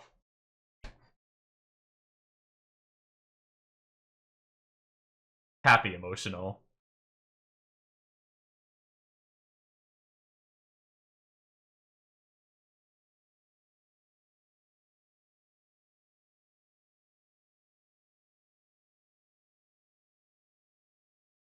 There's some crazy people dancing in the restaurant while we're eating. Just kidding.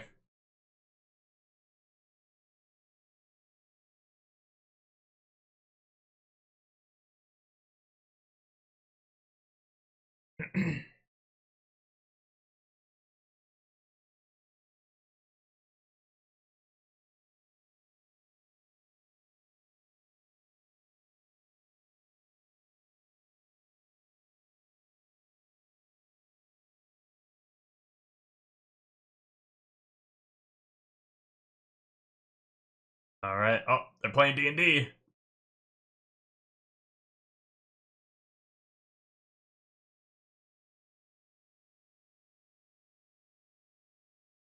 Hey, Max is playing too.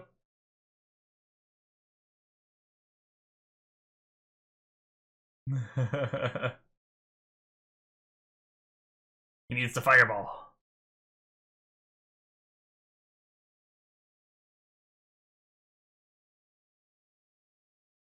Yep.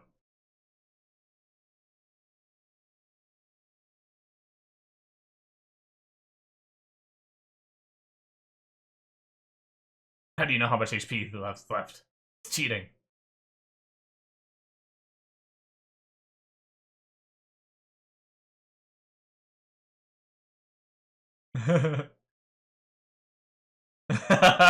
That's D&D sometimes. This game is bullshit!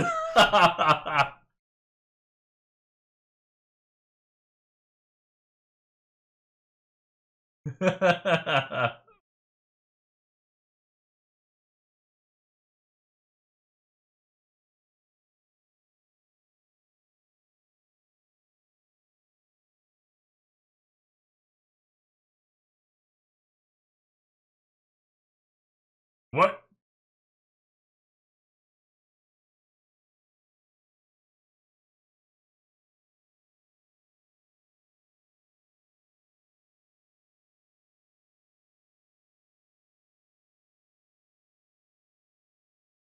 They're within the sphere, right?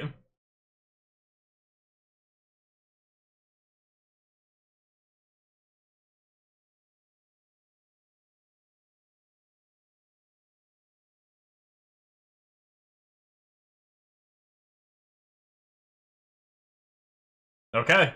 I wasn't sure that he wasn't able to cast because of it, so I wasn't sure if this would work.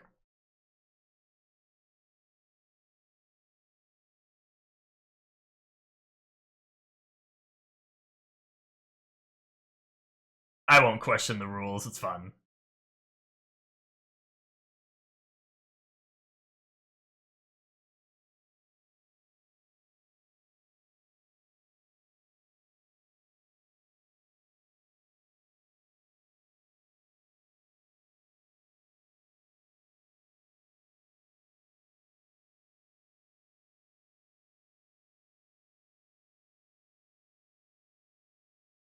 Happy ending.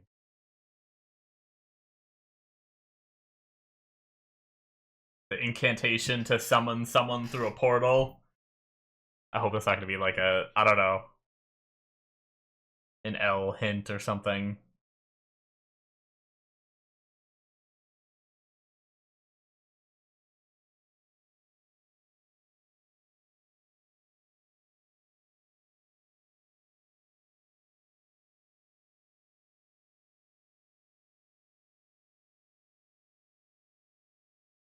With 3 waterfalls.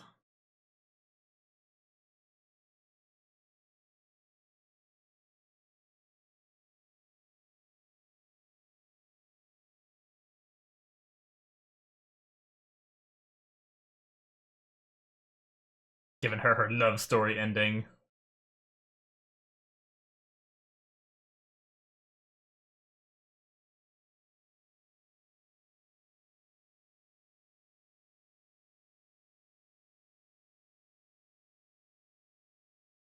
Nice.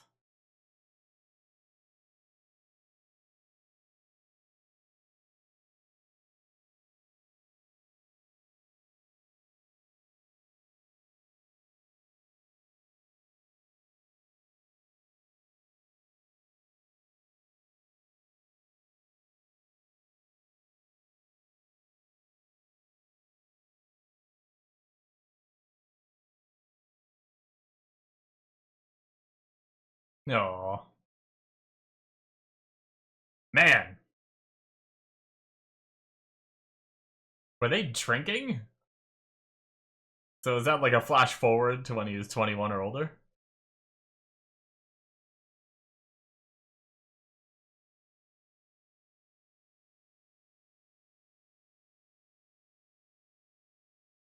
Oh.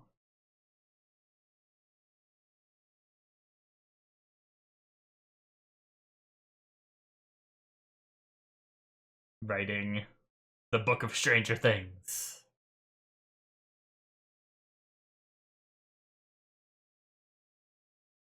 Hmm.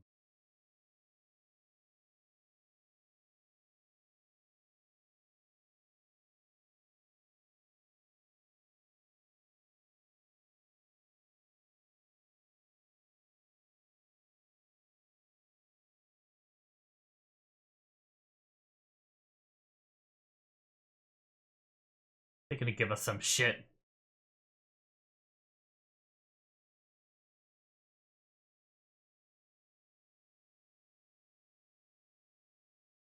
Hmm.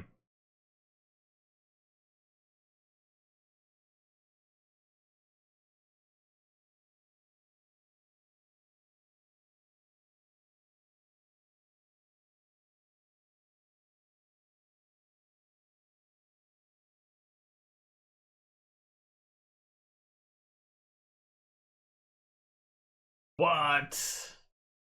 I knew they were gonna pull some bullshit at the end.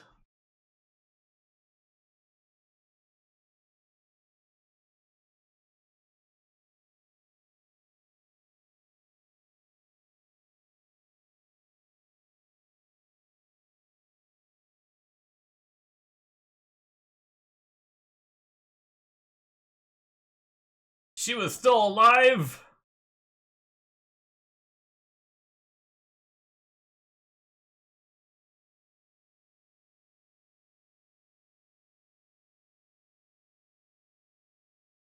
Really? I mean, I'm happy Elle's alive.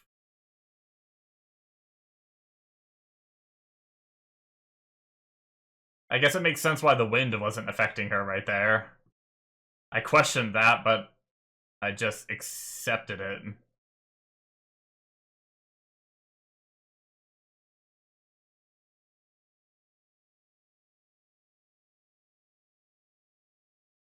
Damn.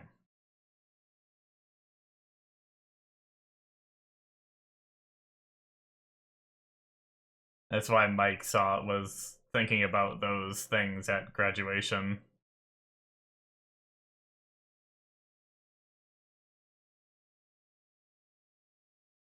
Somewhere with three waterfalls.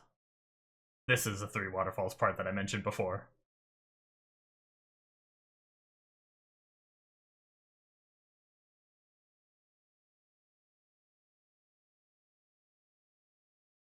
Just two.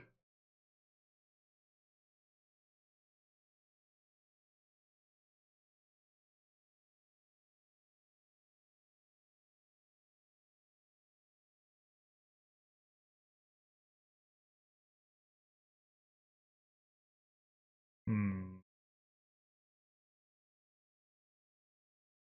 Damn. So it might not be. Maybe she is, maybe she isn't.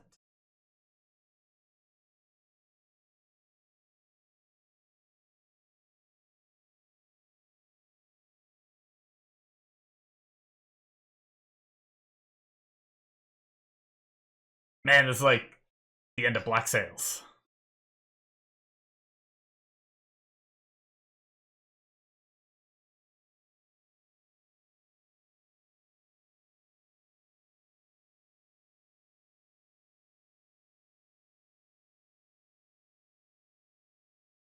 I like how the mom isn't like it's such a small thing, but she's not trying to like hide her scars.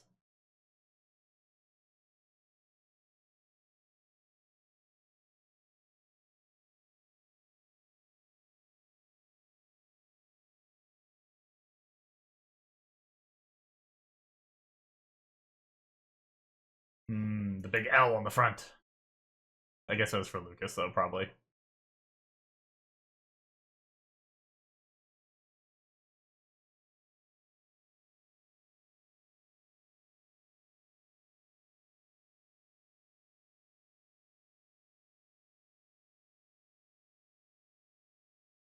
Will has, like, some kind of vision somehow. No, I'm just kidding.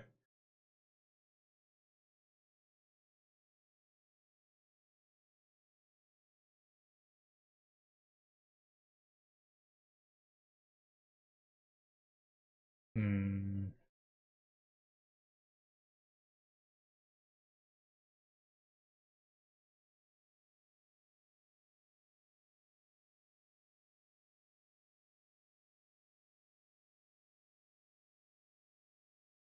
Aww. Getting her friends into it, too.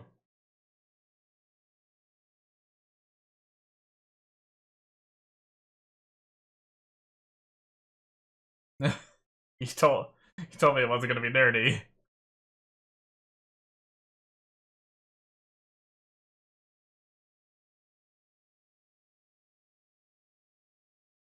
The next generation of D&D players begin.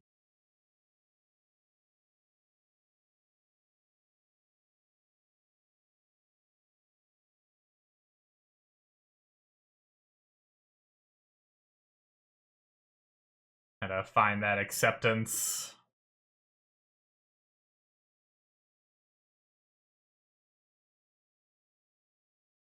Hmm.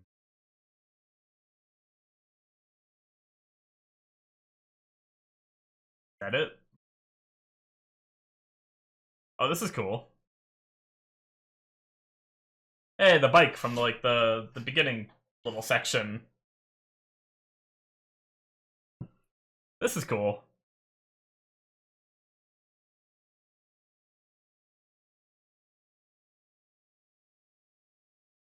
Uh, the egos. Oh, that was cool. Like the growth cycle of the Demogorgon. It's yeah, hit points and stuff like that. It's kind of like a D&D book for Stranger Things. It's really neat. Yeah, race human, magic user. Cool.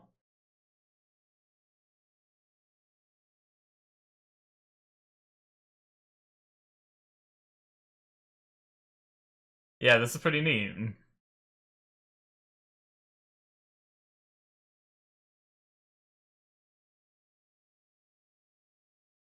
Look at that hair! Steve the Hair Harrington. Or when she was at Ahoy.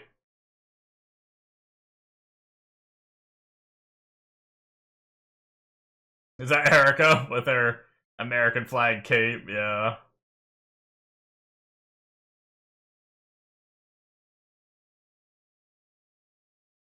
Aww. Every time they show Bob. Oh, he looks pretty cool like that. Nice. She just went off to continue being a shit somewhere else, probably. Frickin' Dr. K.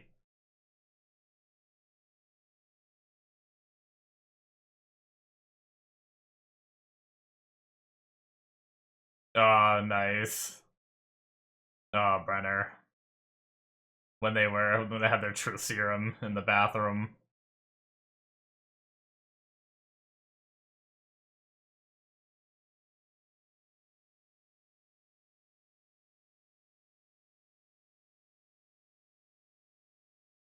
Frickin' Eddie.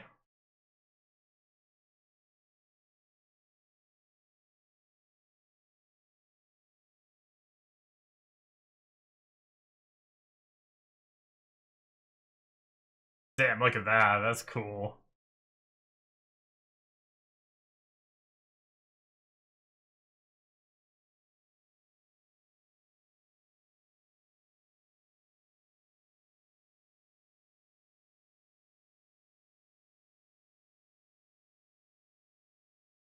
Nice.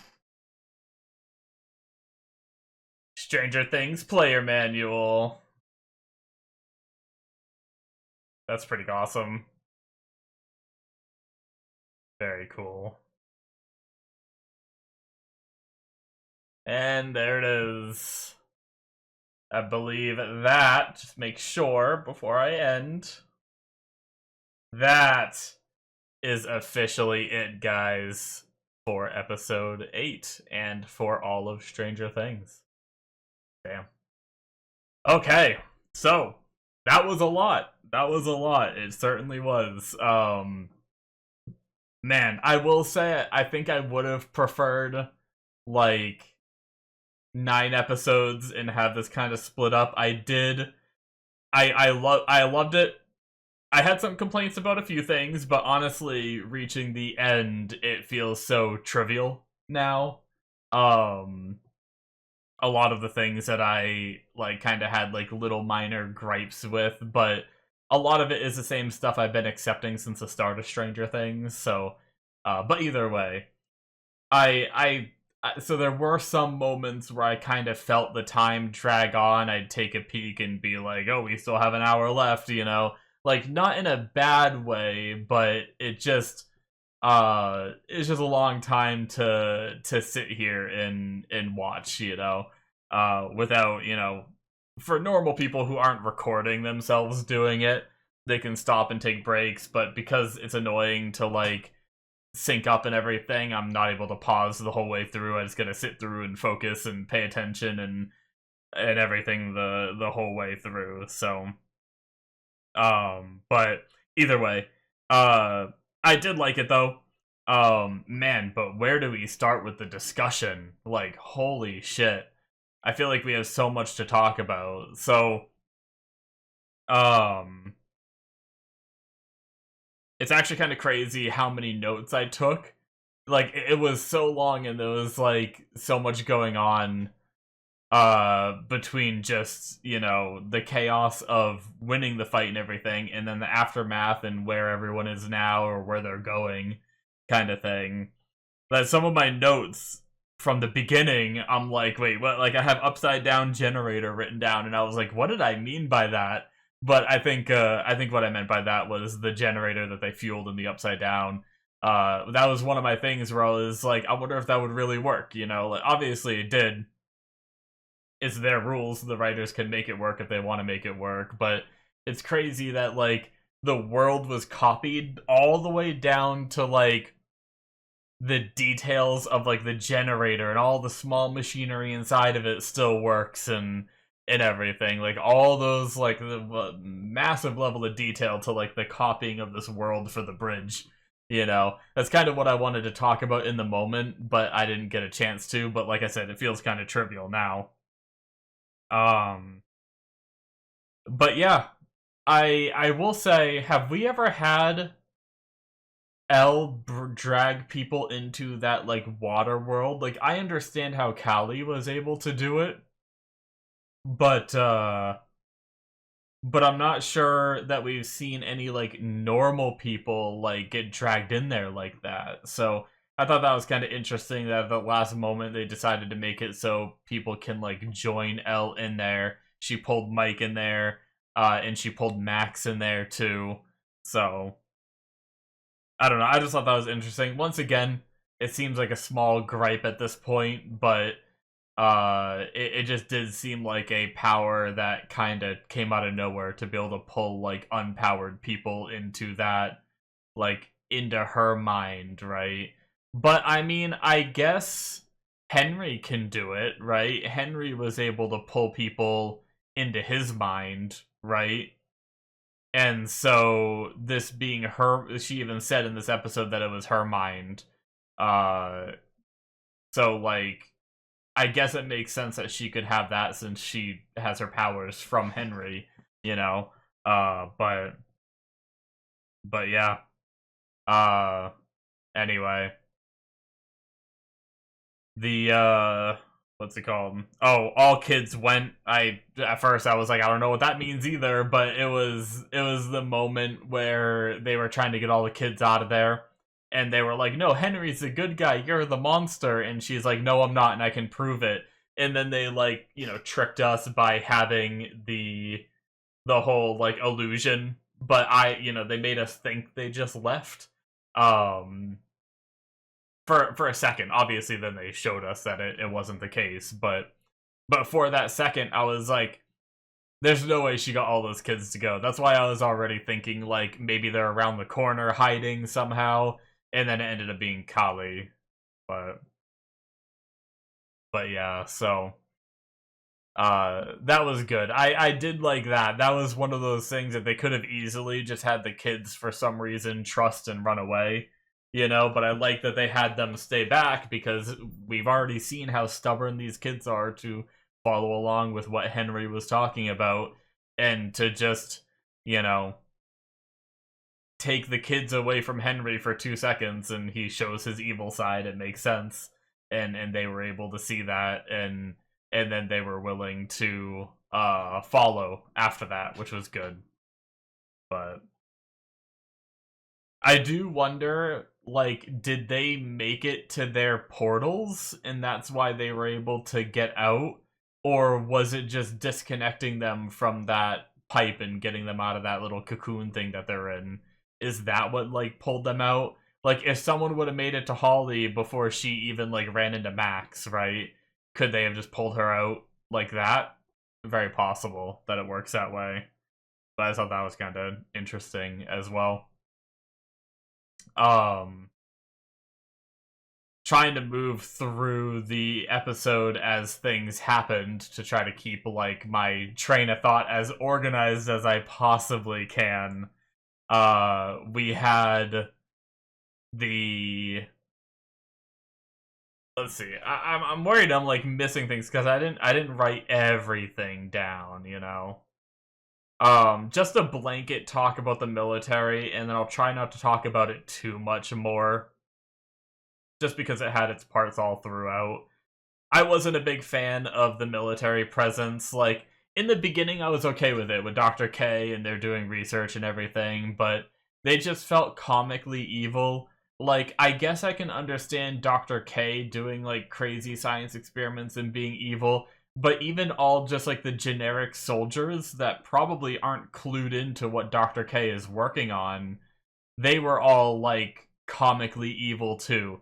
And there was just some moments of it that I couldn't take it seriously, and it, like, frustrated me just because these random, like, soldiers in the military are just gonna be, like, assholes to these kids. Like, back, like, a few episodes ago when Derek walked into the compound himself and they were, like, pushing him.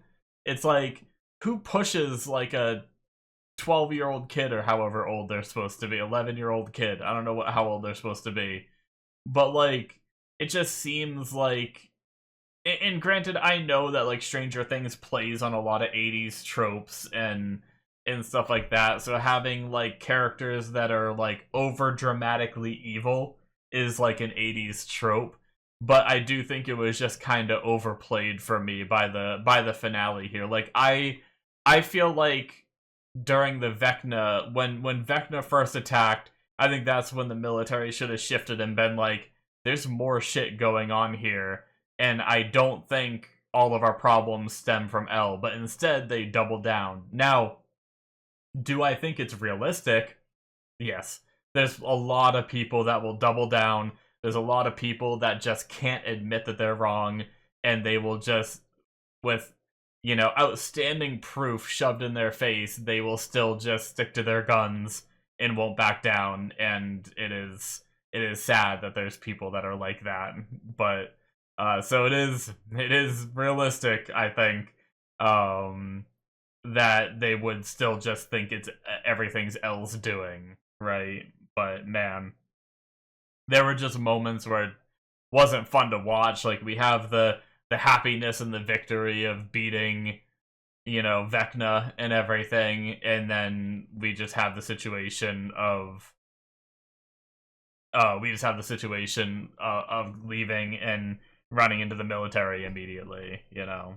So, but Anyway, that's all I'll bitch about the military, but I like the conversation with Jonathan uh and Steve when they were in the abyss. It was it was one of those ones where when it started, I mean, it was kind of like the Nancy and Jonathan conversation where I thought I wasn't gonna like it at first and then I liked it. It was similar to that where when I first saw it, I was like, I don't know that we really need this, you know? Like, I don't know that we really need them kind of talking about these things together. But then as it went on, I was like, okay, I mean, I do like this because this is promoting to people that watch this that like talking about your problems and having healthy conversations is the way to go, you know? Like leaving it like making like a lot of people will just leave things to like passive aggressive comments and this hidden anger, and a lot of the times there's people that won't even know what they've done wrong, you know. It's I've had situations where people have been like upset with me or something like that, and no one tells me like why people are upset, and I just have to try to figure it out on my own. But a lot of the times you might be blind to what your comments or actions do to other people. And but if you're told about it, you know, like a lot of times, like I don't want to be the kind of person that burdens other people or makes other people feel shitty and stuff like that. And if I'm coming off that way, I want someone to straight up tell me so that way I can try to do better, you know? So, but there's a lot of people that wouldn't take that criticism well and would just get upset and over emotional in a situation like that. So it can be scary to try to confront people about your problems with each other and stuff like that. But that's why I liked Nancy and Jonathan's conversations so much, because it was just them saying what they, you know, what they had issues with, and same with similar to the Jonathan and Steve conversation. So yeah, I did end up really liking it, and I think it promotes a good message to the audience of like, hey, maybe if you have problems with someone that's in your life, that you can talk to them about it, you know? So anyway, I was really confused when Vecna was manipulating Hopper. I didn't know what it was. At first I thought maybe it was somehow Kali like doing some shit, because I was like, and then at another point I was like, I hope they're not gonna bring in like inhaling the stuff in the Upside Down is actually toxic, like something we were worried about in the beginning of the show. Like, is like all the stuff in the air toxic? And like I thought they were gonna go like, oh, coincidentally at this time Hopper's been in the Upside Down like more than anyone else, so he's the one that's getting these issues now. But no, it ended up just being Vecna. We've seen him mess with people's minds. Usually it's the younger and the weaker people that are more susceptible, but you could argue that Hopper has a lot of weakness due to the loss of his daughter, a lot of mental strain in that regard, which could be a weakness for Vecna to infiltrate, you know? So, and it started with a very traumatic moment in his life, which is kind of like what it seems like Vecna does to weasel in, you know? It starts with the herbicide containers there and everything, and then the gas starts coming out, and then it brings in his daughter, and then it shows him what Elle's plan was, and all of that. So, but but yeah, I'm glad it ended up being Vecna rather than my initial thought of being, you know, some weird upside down, you know, breathing in bad shit or something dumb like that. But and then shortly after that, well, I'm also I guess I will say this. Once again, this seems like a small gripe, but I'm not the biggest fan that you know, Hopper's a military guy who came out of the military and became a cop. He's had all this training and experience, and I know he was like freaking out in like a chaotic mind space and everything. But the fact, and there was like smoke all around him, so he might have lost his positioning a bit. But the fact that he just you know, was manipulated into thinking he shot the tank. Like, I kind of hoped, and I know it kind of had to play out that way for the whole situation to play out that way, but I would have thought that Hopper would have had the presence of mind to actually know, like, his surroundings very well because of his, like, military and police experience and everything. And he would have, like, a good experience, like, a good knowledge of his surroundings and know, like, no, I did not shoot towards this tank kind of deal, you know? And then he wouldn't be fooled by the illusion of Al getting shot, but there's also the trauma of losing one daughter and thinking he might have just killed another, you know? So I get it, but there's also some small gripes there with me. But yeah, man. The speech that he gave Elle, though, like, man, that won me over. Like, if I had any thoughts of, like, because there was a part of me that was like, Kali is kind of right, you know? Like, they're never gonna stop looking, and if they find her, they're gonna make more of her, and it's never gonna end. And now that it's down to one, we can end it now, you know? But, but Hopper's speech to Elle just being like, you know, you've been attacked all your life. Your mother was taken away from you at a young age, and your childhood was taken from you and everything. You deserve to have happiness. And so, I mean, that's why I do kind of hope that she is alive, although I would have liked that they did it. I don't know. I guess the way they did it, it's okay that they left it as like a, oh, she could be or she's not kind of thing, you know? You can choose to believe whichever one you want. And I'll talk more about that in a little bit when I progress more towards the end and everything, but yeah, it's,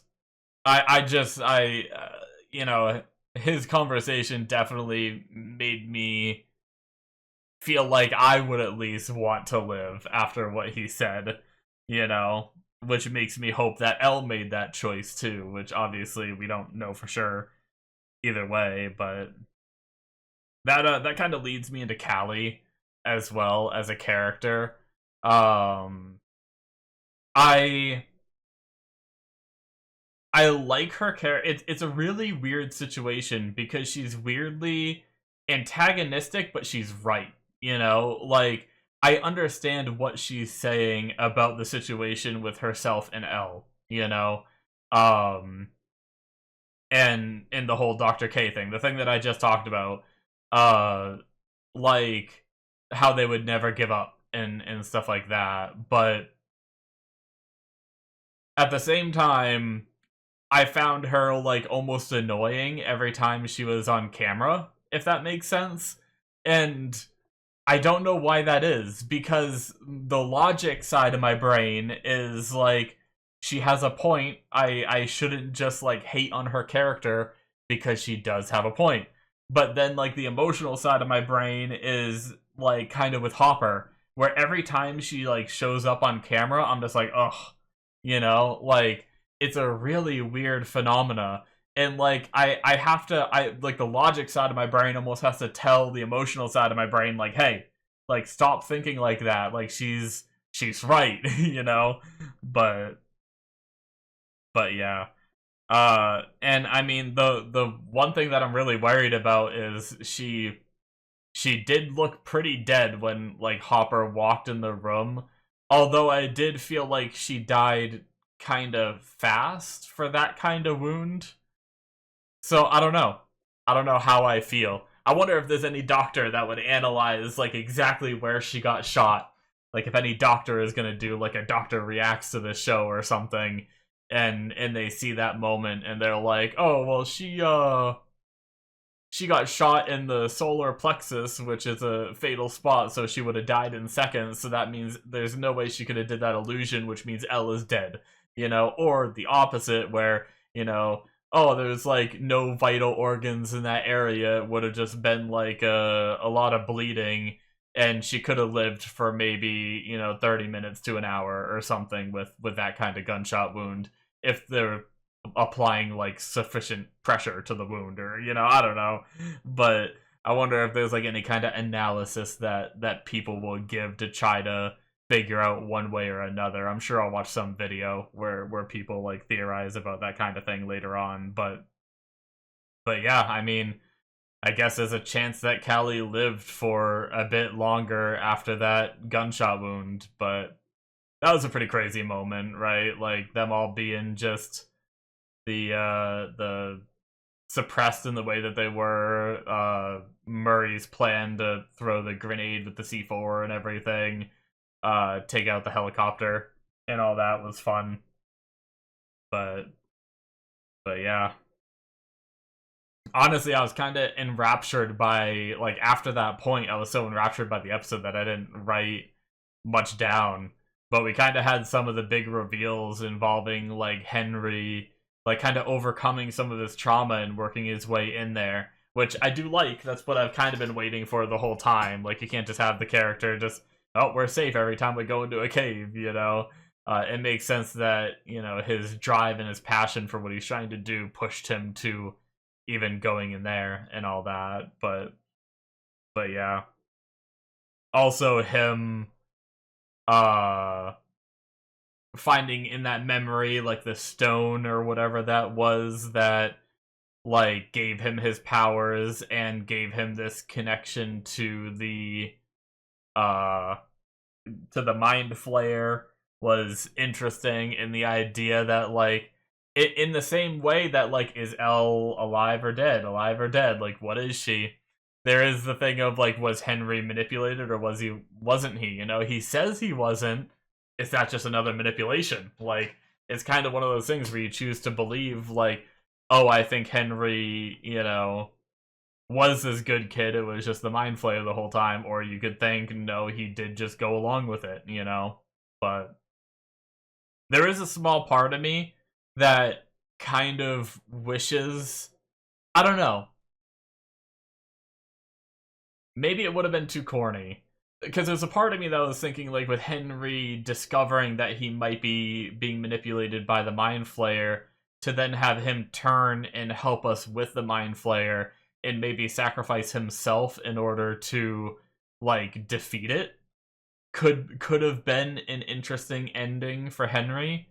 But also to just immediately turn around all of like the evil we've seen from when he was a kid up until now, based off one little memory coming back. I don't know. There is a part of me that does kind of like that he was like, the idea that he was just evil the whole time, right? Either that or the idea that he was controlled by the Mind Flayer but was never able to truly fight it, kind of deal. But yeah, bringing like the Mind Flayer back as being like potential like real antagonists. Like I talked earlier in this about how there's been a lot of moments for me where it, like in the past seasons, where it felt like the Mind Flayer was a bigger thing, like almost bigger than Henry, right?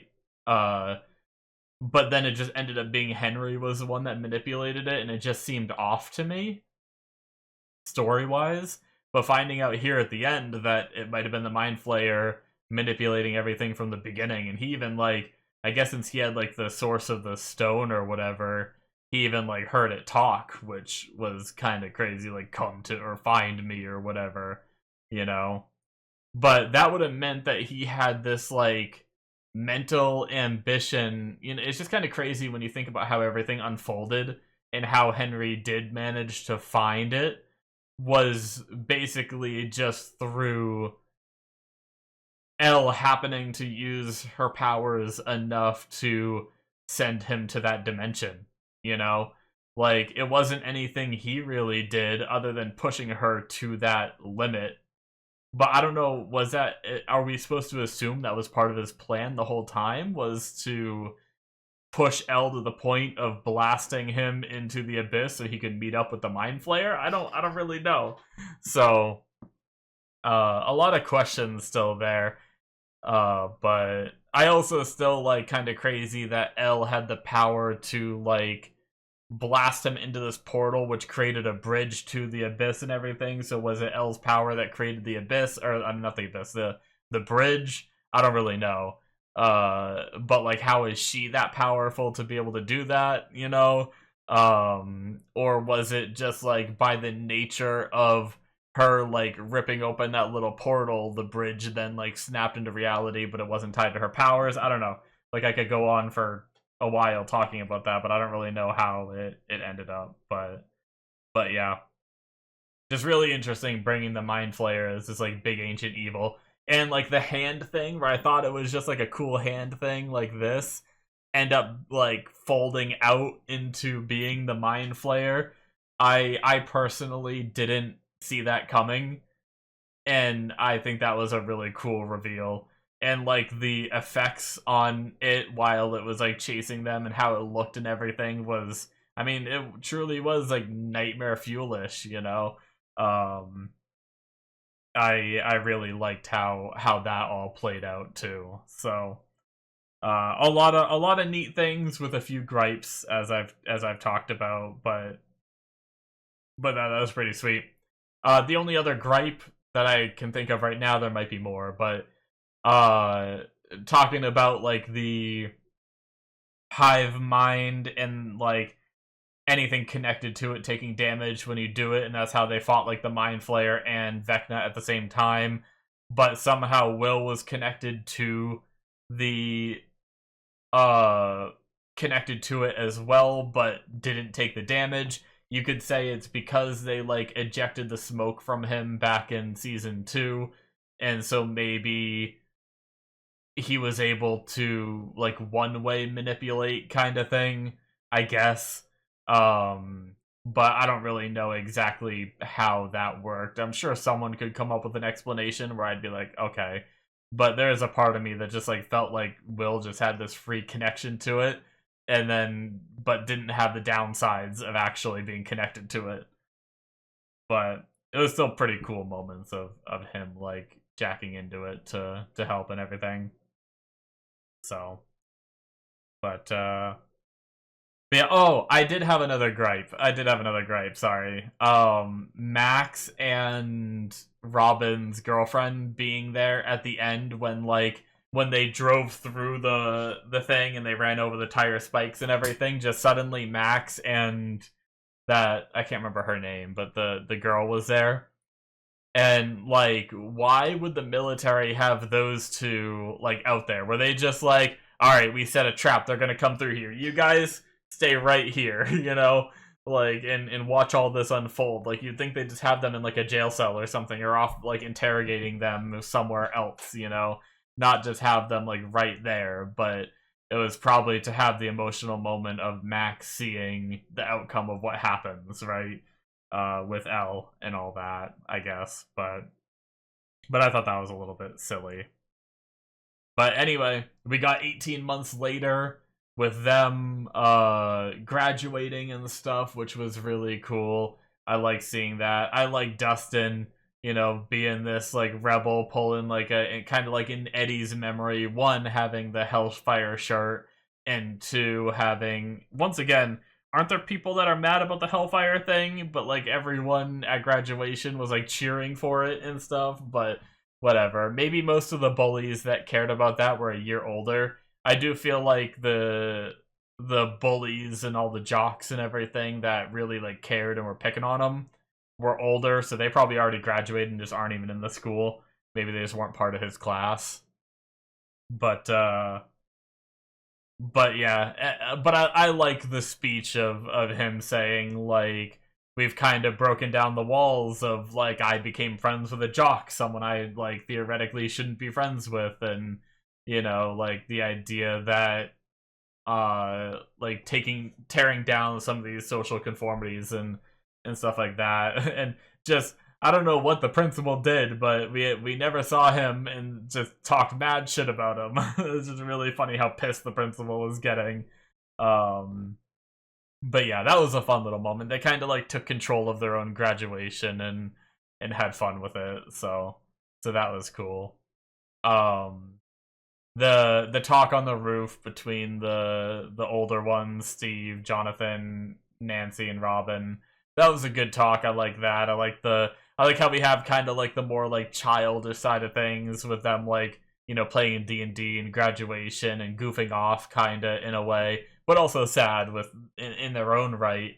But and then we had kind of like the more mature like just drinking beer on a roof and talking it out. And then we have like the even more mature where we have like the marriage proposal and stuff like that. But yeah, no, I liked the moment of them on the roof and kind of I liked how they in a way told us what they were all doing without, you know, sometimes when characters are like, ah, yes, so you're going here and doing this with this plan for the future. And it's like, oh, I'm glad you guys had to reiterate your, like, situations so the audience can know. But I felt like they did a good, like, natural conversation where they didn't just immediately, like, tease out what everyone, like, they didn't just immediately say what everyone's doing, where it felt kind of, like, unnatural and just information for the audience. They did it in a way where they were, like, you know, they kind of brought it up themselves and some of it was loosely explaining it, and I thought the conversation flowed well in the way that they taught us that, you know, like where Jonathan is going to school and he's going for film and working on a movie and stuff like that, and Nancy dropping out of school, and I guess that one was like maybe the most forced out of any of them, you know. But yeah, I don't know. I just felt like that conversation was well written in my opinion. But but yeah, um, the conversation between like Mike and Hopper was good too. You know, Hopper having the experience of losing someone in his life and taking like handling it poorly for a while. I really like that he passed that knowledge on to Mike and being like, you have two roads in front of you. You know, this is the one, like there's this one and there's that one. The first one is the one that I did, and it didn't go well. It was not healthy and stuff like that. I really think that he managed to, you know, get to Mike a little bit in that.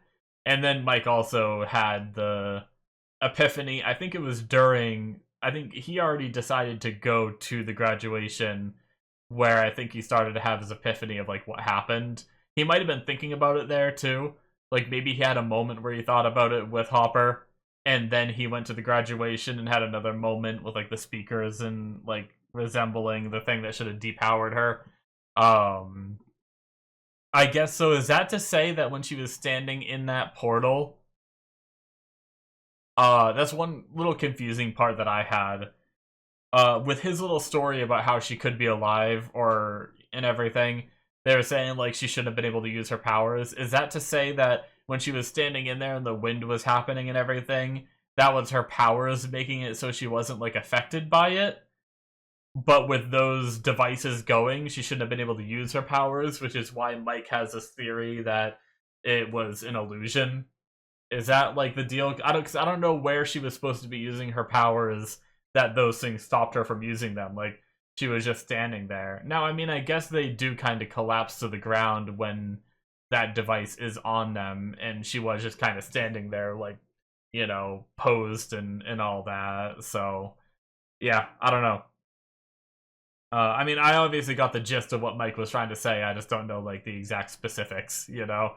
But anyway, so um, but with all that, I mean, with the possibility of her being alive, I thought it was like a nice, heartwarming story that he told, and um, spoilers for Black Sails. It's very similar to the ending of Black Sails for me, where where the main character, I don't know why I can't think of what his name is right now. You know, we were told a story about how like they came to an agreement and left the island they were on, and he went over to visit, or like to go meet up with his like long lost lover kind of deal, and they lived happily ever after together kind of thing. But it could have been just as easily that he was killed on that island, and then the guy that killed him went and told a story about how he went and lived happily ever after, you know? So they left it up in the air for kind of the audience to try to figure out, and that's what they kind of did here. So like I said, I'm the kind of person that I like endings that give me answers and come to an ending for me. And for me, like leaving it ambiguous, I want someone to just tell me which one it is. Like I like the poeticness, and I understand why like some people could have really enjoyed this, like the way that L ended. But at the same time, I'm the kind of person that just wants to know everything. So I'm the kind of person that's just like, well, just give me an answer. Is she alive or is she not? You know, like don't give me this like maybe not bullshit. But either way, I mean, I still like it as an ending. I'm not gonna be like, oh, I hate the show now because of it or anything. But yeah. So anyway, yeah. I mean, is there really much else I need to talk about? I mean, there's a lot of good moments. There was that really weird moment with Derek on the like in the truck where he like looked at Mike in a weird way, you know? Is that is that supposed to be like a weird hint that Derek might be gay too or something? You know, is that what they were trying to like hint at the audience with that? I don't know. It was just a really weird moment where he was like, you know, looking at Mike, and then Mike was just like awkwardly like waving. I don't know what that was supposed to be, but I just thought about that. But anyway, um they definitely hit you with the feels in a lot of situations this episode. I didn't really talk about the marriage proposal. That was awesome too, seeing Hopper propose. And I like the idea that they're, you know, at first I was like, well, what about the kids? Like I know Jonathan is kind of like out on his own, but I don't know that Will was completely on his own yet, although it sounded like he was, because they said one, they said he was like far off in some city. I think they were like it was a D&D thing, but it was referencing like Will going off and doing his thing. But Hopper also said that we'll be closer to the boys with his new job and everything. So at first, when he was talking about moving to somewhere like near the water and all that, I was like, oh, like she might not want to do that if it's gonna put her farther away from her kids. Even if they're out of the house and everything, doesn't mean she wants to, you know, go leave them like that, like go that far away. But no, it ended up being closer, which made her really happy, which was cool. But kind of move on and start a new chapter with their lives and everything. But yeah, so very awesome. And then, you know, playing that song when he goes to propose. Wow, I can't even remember what it was now. Um, just like what was it? Just them like at last. That's what it was. It's funny. I was gonna play it to listen to like the song or whatever, and one, my headset was off, so I couldn't hear it anyway. My headset turned off just because I had nothing playing this whole time while I've been talking. But also, as soon as I saw the lady, it like just jumped back into my mind. But I like that song being like, you know, because it's kind of like at last they're, you know, we're seeing them truly, like we've known that they've been like kind of get together for a bit now, but seeing them like truly together and everything is just at last, you know. But anyway, I'm sure there are things I forgot to talk about. There, I mean, 2 hours and 8 minutes. It was a lot that happened in here, but yeah, a lot of emotional moments with the flashbacks to like the first and second season and stuff like that. Or all the seasons really, through the different interactions and all that. It was I felt like it was pretty good. obviously, I had my little bit of gripes, but like I said, it's kind of gripes I've had with all of Stranger Things, where sometimes like things just work out for the characters, or sometimes the characters are just in situations they shouldn't be in, and stuff like that. But that's why I just look at it like an anime, where in anime I just accept that these things are going to happen to these characters that are a little bit unbelievable, and sometimes like the story is written in a way that like doesn't make sense in a real standpoint, but that's why we like stories, because fantastical things happen. So, anyways, yeah, I think that's going to be it from me before I kill my own voice by rambling on for freaking a 40-minute discussion. Damn. Thank you guys so much for watching. Hopefully you enjoyed, and check out all my other content. Like I'm still releasing some stuff on YouTube for reactions, but my reactions are going to be slowing down unless I decide to revamp the channel in the going to a different format, as I talked about in the beginning. Or you can catch me streaming games at twitch.tv/Morthadon, or youtube.com/@MorthGaming is my gaming channel, which I think I put it in the description. I don't know if I do that these days, but my gaming channel you guys can go find, and I do gaming related stuff, and I stream on YouTube and Twitch, and you can check all that out if you want to see me doing game stuff. But yeah, thank you guys so much, and I'll see you in my future reactions or other stuff that I do. Bye guys.